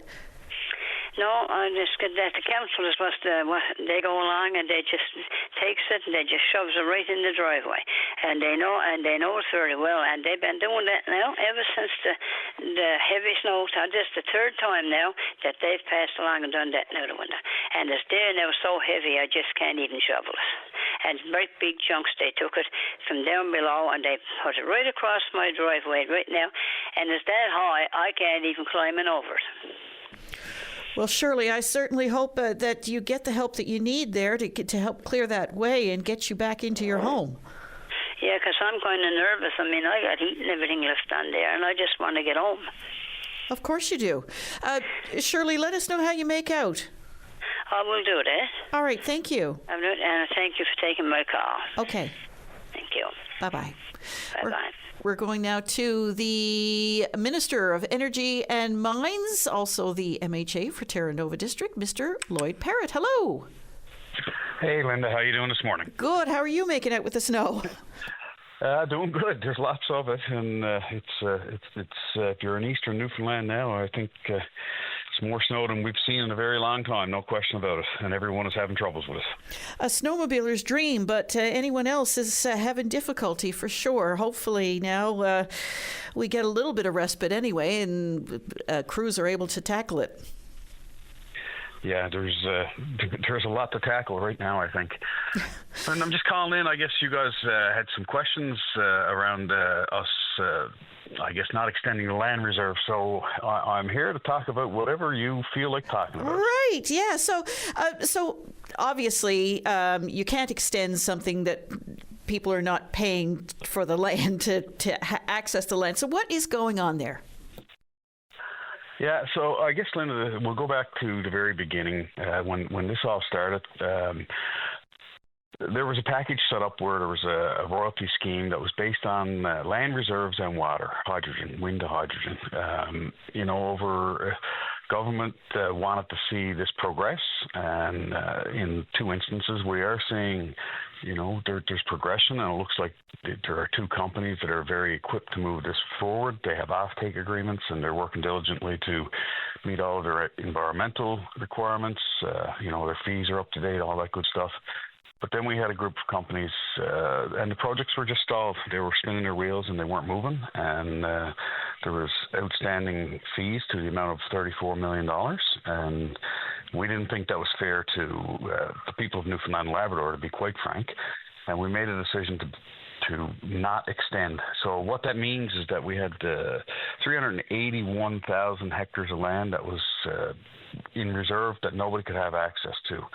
And we have taken back 350,000 hectares, or we will, effective the 28th of February, as the proponents have been notified that they won't be extended. And we're going to seek action to reclaim the money that's owed to the Crown. Do you think that's realistic? Do you realistically hope to get that money back? Well, obviously we do. They signed agreements. They knew what they were signed up for. Partway through, some of them started talking about different types of agreements, wanting to change agreements, all things which set off alarms for government, and certainly for me as the minister. And it's not that we're not behind development, we are, but the reality of it is this has to be projects that are good for both the people, the men and women of Newfoundland and Labrador, for the government and for the proponents themselves. When we see companies that haven't paid, not just for months, in some instances well over a year into the second year, it probably should have been stopped long before we took over. Has any work been done on any of those stalled projects? Is there work that was underway and stopped? Yeah, so I would assume that there was feasibility studies done, probably feed and pre-feed. Some of these proponents would have put up Met towers for their studies. We've told them that if they have questions surrounding the Met towers, they're to reach out to government. But right now, we don't expect to see anything moving forward. Will that land that's been moved or changed and these towers that have been put up, will that have to be mitigated? Will that have to be removed by the companies? Yeah, all part of the EA when they signed on, so they have responsibility to do so. And as it stands right now, obviously government would look at that as part of the leverage towards us getting repayment. And at the end of the day, these companies know what the requirements are. The fact that they haven't paid for so long, it creates the issue, and there is no evidence of moving forward. And in some instances they've said that the project is in effect stalled or cancelled, and they're looking for different alternatives. But Linda, the bigger problem is those different alternatives had to be discussed with government. So when we set out to do this, or when the previous administration did, it was wind to hydrogen agreements, and leases on land and royalties for land were based on the fact that there would be alternative royalties coming in from the utilization of water. the whole fact that we now have companies out there discussing the fact that they're still going to create wind projects and put power back into the grid and sell it to other jurisdictions, those conversations never happened with us as a government. And to be quite honest, we checked with our partners in the rest of Atlantic Canada, and the conversations never happened with them. So when you're talking about, in essence, being a part of a larger plan to produce power and sell to other regions in the country, we should be having that conversation with government first to make sure we're okay with it. There was no conversation. And from a legislative standpoint, we don't have the ability, nor is it something that we've looked at, to allow people to, create these mega projects and sell electricity elsewhere. Certainly when we have a major crunch here in this province. Absolutely. And this is access to Crown land. This is our land that's being used for purposes other than what was originally agreed to. Yeah, it is. And the other side of that is Newfoundland is the 8th richest mining jurisdiction, Newfoundland and Labrador. 8th richest mining jurisdiction in the world, not in Canada, globally. And we know, with absolute certainty that we haven't scratched the surface from an exploration standpoint as to what we have available here. We have 34 out of the identified 50 rare earth minerals, which is huge. It's higher than any other jurisdiction in Canada. So we know we're poised for a future in mining, and we can't just sit and wait for what ifs and see if something is going to happen. So now the land has gone back, and what that means is that if there are individuals who are waiting to apply for Crown land for a cabin, if there's exploration when it comes to mining or other things, it's coming back to the Crown, and we're telling people that the land will now be accessible, and it hasn't been accessible for a number of years. So we think this is an important, smart move, and it'll help move the province forward. So are you saying that this Crown land then will be offered up to other companies for other types of development? Well, no, I mean, it'll be the same process as always, and maybe a proponent going forward will be looking at wind or mining, but what I'm getting at is that the Crown land comes back to the Crown, and the same process would apply for everyone going forward again, as it always has. If it's for development of a mine or wind or some other business-oriented standpoint, they'd go through an EA process. It'd be, same type of things that we've always seen with that. But it also means that if there are areas where there were wind proponents and the land is now taken back, that if there's individuals who had applications in prior to looking for a piece of land for a cottage, then those things will now move forward. I know one of the proponents, of course, is a company that was owned or run by John Risley, and we've seen some major developments there. Is that of concern to government as well? It wasn't a part of this decision-making process, and there was a question I was asked the other day. Government doesn't work that fast, obviously. We understand that there's some commercial sensitivity in this. We will move forward as if this is that company itself and not a bigger part of the picture. So. Lloyd Parrott, I do appreciate your time. Careful out there, and take it easy on your back. Yeah, you take care, Linda. All right, Thanks thank for you. the call. All right, bye-bye. All right, bye-bye. We're going to take a break. When we come back. By the way, a busy show this morning. Lots of calls waiting in the line.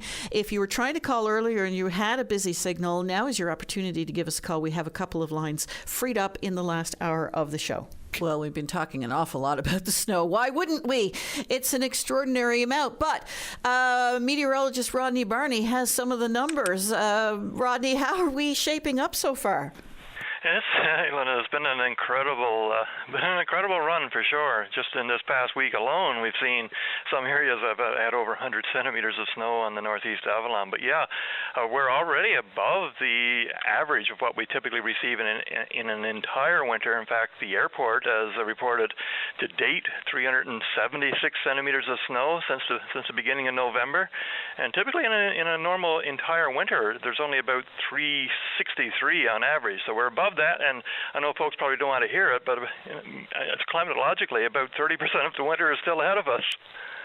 Yeah, for sure. So is this like the snowiest winter on record, or how does it shape up, and how does this February in particular shape up?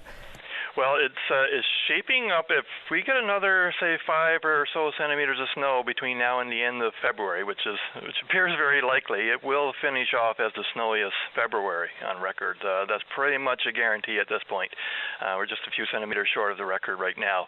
As for the winter to date, of course, as I was saying, we still have a fair bit of winter ahead of us, so we'll have to wait a little bit longer to see where it all shakes out in the end. Certainly, March can be a very variable month, but as for the winter to date, certainly the snowiest we've seen in 6 winters. The winter, of course, the notorious winter of 2019-2020 produced quite a bit of snow. However, to date, we're a little bit ahead of where we were at this point in that particular season. So if we continue on the pace we are, it could end up being one of the snowiest we've seen in as much as 20 years. We'll see how it goes, I guess.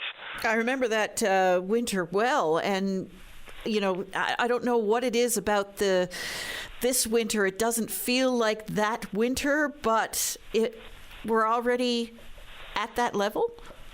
Yeah, we're up there for sure. Now this season, I guess, has been a little bit more spread out in terms of how the snow has been accumulating. But as it piles up, storm after storm, you begin to notice it at a certain point, and I think we've crossed that threshold now. So, what does the remainder of the season look like? You say we're about a third of the winter is left ahead of us. So, how is it shaping up? Yeah, it's kind of difficult to say how the rest of the season is going to shape up. And we do know that we have a few systems coming through in the next week or so, and that's going to add to the totals for sure. March is one of those months that can vary a lot. I'm just looking at some of the data, and we've seen years where March has had barely 10 centimeters of snow for the whole month, and other years we've seen well over 130 centimeters of snow in March. And the signals aren't exactly clear yet, but on average we can probably see another 60 or 70 in March, and then even beyond March, we sometimes see a little bit of snow as well. So we're certainly on pace to have a memorable one, that's for sure. Unlike the summer that we had, it seems that every single system that is moving up along that U.S. eastern seaboard seems to be skirting along the Avalon Peninsula. Is that part of what's getting us? Is that track? Yeah, it's been that track has been pretty constant really since Christmas. We've been seeing one after another, one storm after another. For a while there, they were kind of more targeting central parts of the island with the heavier snow, and then the Avalon's been seeing more of that wetter snow and rain, but not so much as in, say, the previous few winters, the previous 3 or 4 winters where we saw much less in the way of snow. The track was much further west, which tends to put the eastern part of the island on the warmer side of the storms, where you get that snow quickly going over to rain. That's something we haven't really seen at all. There's been very, very little in the way of actual rainfall because the temperatures have been a fair bit colder owing to that track, which has been keeping the storm systems, or the centers of the storm systems, to our east, putting the Avalon on the cold side. On the snowy side. So, Rodney, what can we expect? Because I keep hearing about this possibility of snow and or rain for tonight or tomorrow. Yes, we do have a little warm front coming through tonight. This is one of those systems that will be tracking to the west, so a little bit of a deviation from what we have been seeing. But on the front end of that system, we could see as much as 5 to 10 centimeters of snow overnight tonight into tomorrow morning. But the temperatures tomorrow, with those winds coming around to the southwest, are going to be jumping up. It'll be one of the milder days we've seen in quite some time. With that, we'll see a little bit of rainfall. Not a whole lot, fortunately, because that's the last thing we need right now is a lot of rain, but could see a couple of millimeters rain, and temperatures up around +5, +6 tomorrow. So with that, we will likely see some snow melt for sure. And what does that mean for the cleanup? Because if you haven't got your driveway done by then, I imagine that's going to get really heavy. Yeah, if you can get out and get at it, you certainly want to tackle that sooner rather than later. And also keep in mind those storm drains. If you know where they are, you want to get those clean as well, because once you start seeing some runoff, that water is going to want to go somewhere. And if those drains aren't clear, it's probably going to start backing up a little bit. Well, the storm drain in front of our house is under about 12 feet of hard-packed snow, so no chance of me getting to that. It's going to be a challenge. Rodney, thanks for the news? I guess. Anything coming later in the week? Yeah, there's always something else, isn't there, in Newfoundland and Labrador weather? So we are watching a system that's going to likely deliver a little shot of snow on Thursday. That again could be not a major storm, but again you could see another 10 or so centimeters of snow with that. And there's potential for something on either Friday or Friday night that we're watching as well. So we're in an active pattern. There's not showing much signs of slowing down. Nothing as major as what we've seen in the past week, but still, as I'm saying, it all adds up. All right. And this rain that's supposed to be coming for the Avalon now tonight, that's going to bring snow to Bay Verte area? As you go further west, the snowfall, it'll be more of a snow event with heavier snowfall amounts. We do have some winter storm warnings in effect, for the Bay Verte Peninsula, Northern Peninsula, and parts of southern Labrador, even parts of the southwest coast. You're going to see a fair bit of snow with the system tonight into tomorrow. All right, nobody's being spared. Rodney, thanks for this.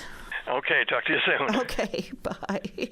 So there's the sad truth of the matter. We're going to take a break. When we come back, we hope to hear from you. The Tim Powers Show. Join the conversation weekday afternoons at 4 p.m. on your VOCM. And an update now on the Trans-Canada Highway. You heard us talk about that collision just west of the Doe Hills. Well, 2 people now have been sent to hospital following that collision involving a tractor-trailer and a pickup truck. The highway is closed in both directions as crews work to remove the big rig from that area. There is a detour available through Bellevue and Chance Cove. However, the road conditions in the area are poor. Drivers are asked to proceed with caution. An update will be provided, of course, when the road reopens. So as of right now, slow going through that area as you take that detour through Bellevue, Chance Cove to get around the accident site. We're going to go now to Sean. You're on the air. Hi, Sean.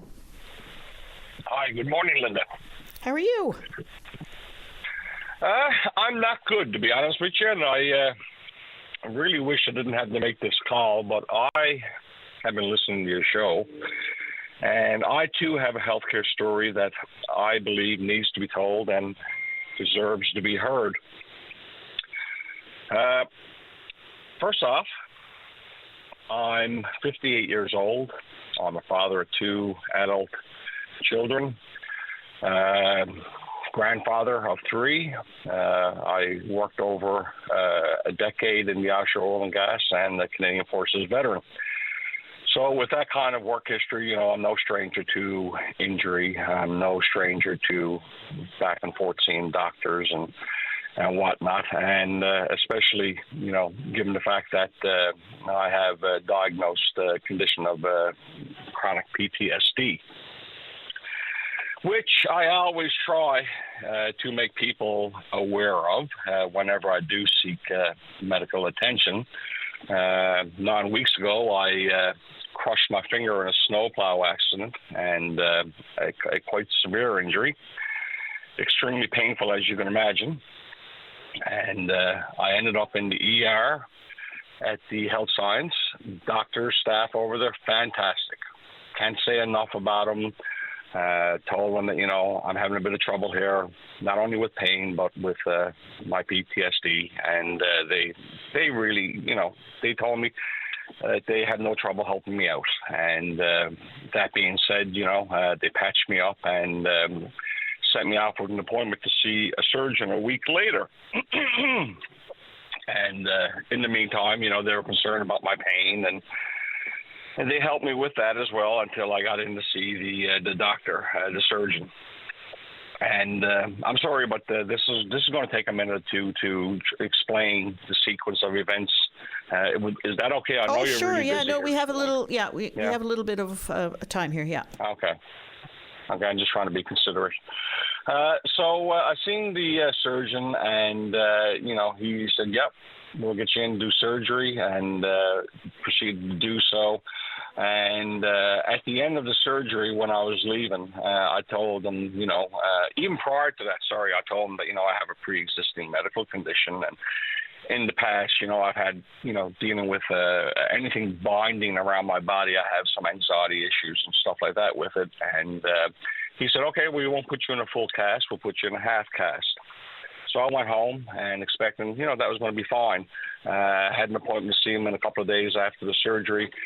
And in the middle of the night, in my sleep, God knows what happened, I ended up pulling off the cash. So I showed up at his office, and I explained to him that I had done so, and he was quite irritated by that, and sent me to get it redressed again. Fast forward a week later, I had a serious infection in my finger, showed up at his office again, had the support off, and he was quite irritated with that as well. And I explained to him, I said, I told you about this, and this could happen. At no time was anything offered, in regards to, well, how can we help you, help yourself to ensure that this doesn't happen again. I just got chastised. I felt like a child, actually, to be in the man's presence and that. And I brought up, the duty to accommodate, which really, agitated, ruffled his feathers and that. And I went and got the treatment for the infection, and ended up again with the splint on my hand. Subsequent visits, I showed up in his office. I had the dressings and everything on, but the time came last week for my final appointment to get the pins pulled out and get the X-ray done. And when I was sitting in his office after doing so, he came in and he was agitated from the get-go. And he told me basically that the healing wasn't proper, that the bones are not aligned, and that basically it's my fault, and that I was non-compliant. And he said doing surgery on me was a waste of his time. And I said, I'm going to refer you on to another specialist. And I said, so are you refusing me medical services here based on, a duty to accommodate my pre-existing medical condition, which I advised you from the get-go? And I said, should I be recording this conversation because I feel like I'm being belittled here? And he said, well, there's no recording devices here, and at this point, it's my word against yours. There's been multiple occasions where you have not cooperated, and I felt at that time that this conversation was going nowhere.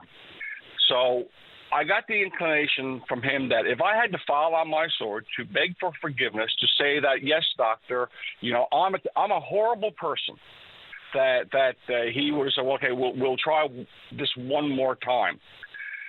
So when I was leaving the facility and got home, I noticed that the appointment was for the same doctor. And I'm at a point here now where I don't want to see this man again. I have a finger that is not receiving proper medical treatment. I can't use this finger at all, and I don't know where to go from here because I can't chalk it up that he's having a bad day. What I'm trying to say is that I'm more than the finger he sees in front of me. I'm a whole person that has a mental health condition, and I'm wondering, in regards to your vast experience dealing with these complicated issues, what should I do? Should I go to the College of Surgeons and Physicians and lodge a complaint? Because I feel like my mental health has now declined to a point where I am severely reluctant to seek any medical help. And guess what gets me the most is that, after all that was said and done and the pins were removed and he sent me to get the new dressing put on, I was speaking with the young nurse that does these casts and everything like that. And I explained the situation to her, and she said, my God, she said, why wouldn't he put you into a moldable cast that has a Velcro on it so that in times when you feel like this is becoming restrictive, that you can remove the Velcro and pull it off and hopefully it'll pass. And it was like a light bulb went off. And I said, you're absolutely right. I don't know why there was no duty to accommodate in my situation. And I have to now be in the situation that I'm in. I'm sure this is not affecting his day, but this affects me in every waking moment, every sleeping moment. That I'm left with a great deal of pain, and I don't know where to go from here, Linda, to be honest with you. Well, there is a customer complaints, for want of a better word. There is a term that they use, but there is a customer complaints process that you can go through the health sciences or through the NLHS. You can do that. And if you have an issue with the doctor, you could certainly go through the College of Physicians and Surgeons as well. But I would suggest going through NLHS first, because it sounds like there's, like you say, there's a continuum of care thing, a duty to care there that you feel wasn't met, and then you can raise your issues that way. And what comes of that, I can't tell you and I can't predict. But there is that process, and you should be able to find that on NLHS's website. And if somebody helps me out here, because I can't search it right now, but there is it's available on their website. And you can go through that process. But in the meantime, could you not still... Well, I guess you have to have another surgery. Is that what has to happen to you now? Yes, ma'am. Yes, ma'am. Yeah, so you have to have another surgery. And I imagine there's only so many doctors that can do that type of surgery. That's right. And what bothers me the most is that, he was quite adamant that he was going to refer me on to another surgeon. And I got the feeling that when I asked him, quite blatantly, are you refusing me medical services? Because I don't feel that, I did anything wrong.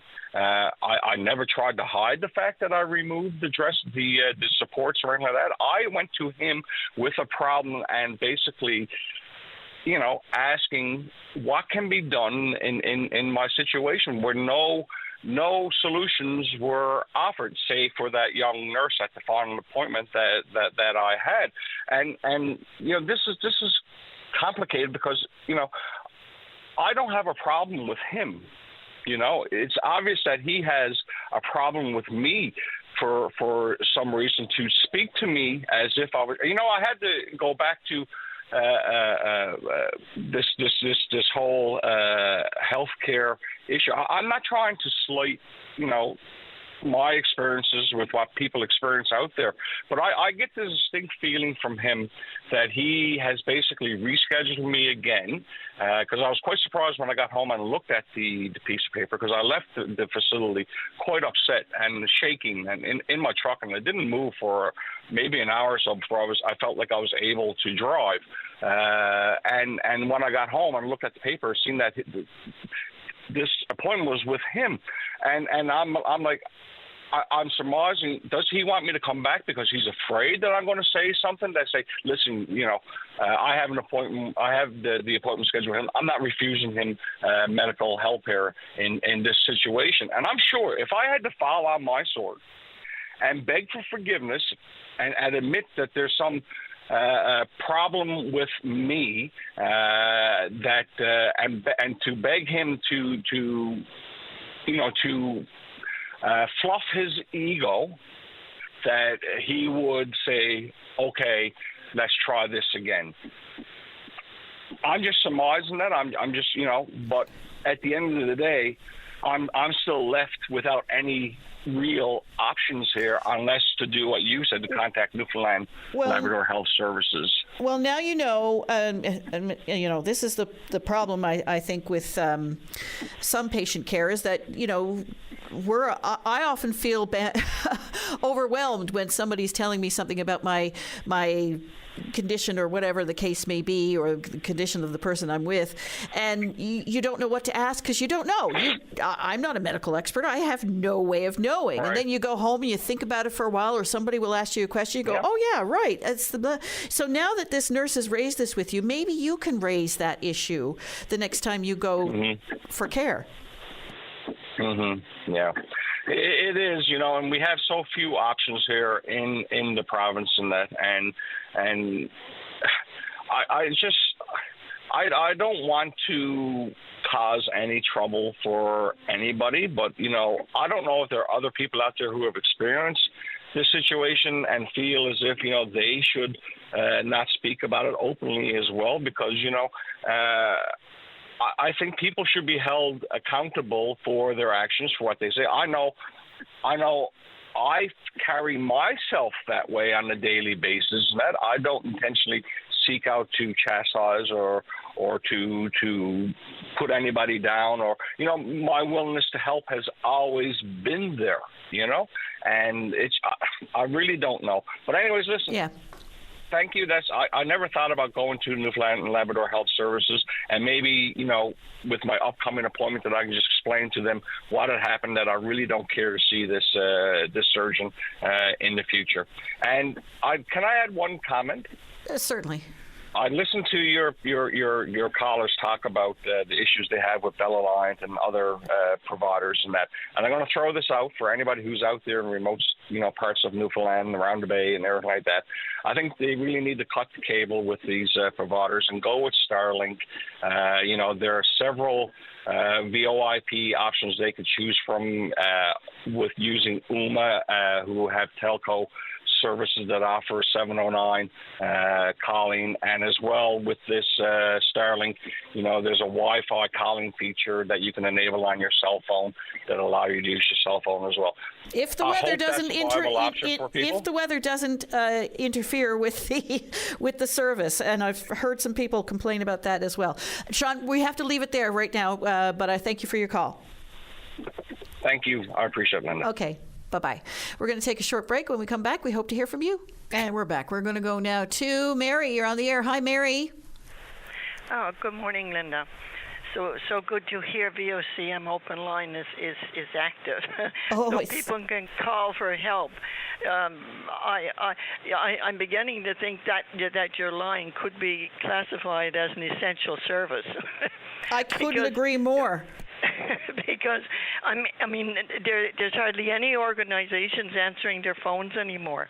City council, anywhere you call, you just get recordings, and it seems to be just getting worse.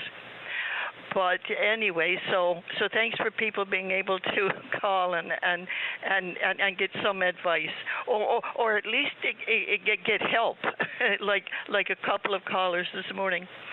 I called in about snow. The snow situation is terrible, and I support all Brian had to say. The City Council don't seem to have any plans in place for any emergencies. And my comment or question, and I don't know if you've heard of this, but I have relatives living in Alberta.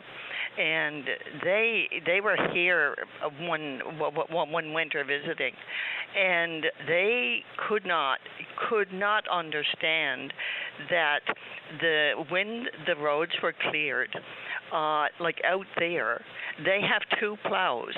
One goes ahead clearing and widening the street, and the other one comes behind and puts down their blade at the driveway and clears out the driveway.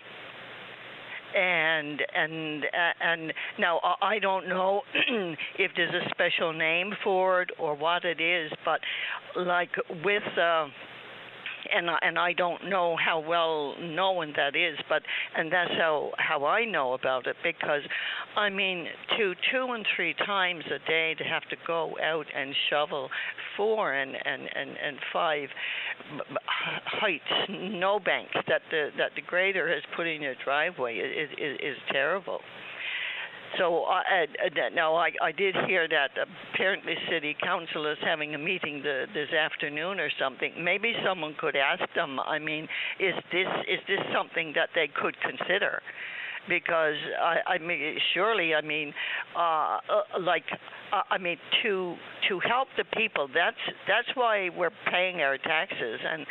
And I mean, I don't think there's any shortage of money. When you look at, they certainly can plan for retirement packages, as we have recently seen. So I think the public has to demand more on a timely basis, because it's getting to the point where it's really ridiculous. Mary, I'm glad you raised that. The reporter that we're sending to this news conference has heard you, so he'll be putting those questions to the city directly on your behalf. Mary, thanks for your call. Okay, thanks so much. Alrighty. Have a good day. You too. Bye-bye. And last call of the show today will be Doug Fallow with the Whaleback Nordic Ski Club. Hello, Doug. Yes, hello, Linda. Well, a lot of people complaining about the snow, but you guys must be rejoicing. We are rejoicing, and we've been fortunate here on the West Coast, of course, that the snow has come gradually and we haven't had any severe storms. But our ski conditions are great, and we're looking forward to that continuing. I just wanted to let people know that the 56th annual running of the Newfoundland and Labrador Cross Country Ski Marathon and Festival of Skiers will be taking place at Whaleback this coming Saturday, February 28th. That's sponsored by the Outfitters, and it's been running steadily for 56 years. So we're looking forward to hosting that. We're going all out to make it a memorable event with lots of fun and festivity. We've got courses for younger skiers to ski, and we've got intermediate courses for those who just want to have a leisurely day on the trails with lots of food and refreshments and souvenir items. And then we also, for those who are committed racers, we have a 42-kilometer full marathon distance, which is a challenging race on a really superbly prepared course with the usual medals and trophies. And for those who are not hardened marathoners but want to have a leisurely ski, we have 5 courses actually ranging from 2.5 kilometers all the way up to the 42, followed by a banquet in the evening in true festival style. And if anybody's interested in more information or would like to register, they can do so at whalebacknordic.com. That's whalebacknordic.com.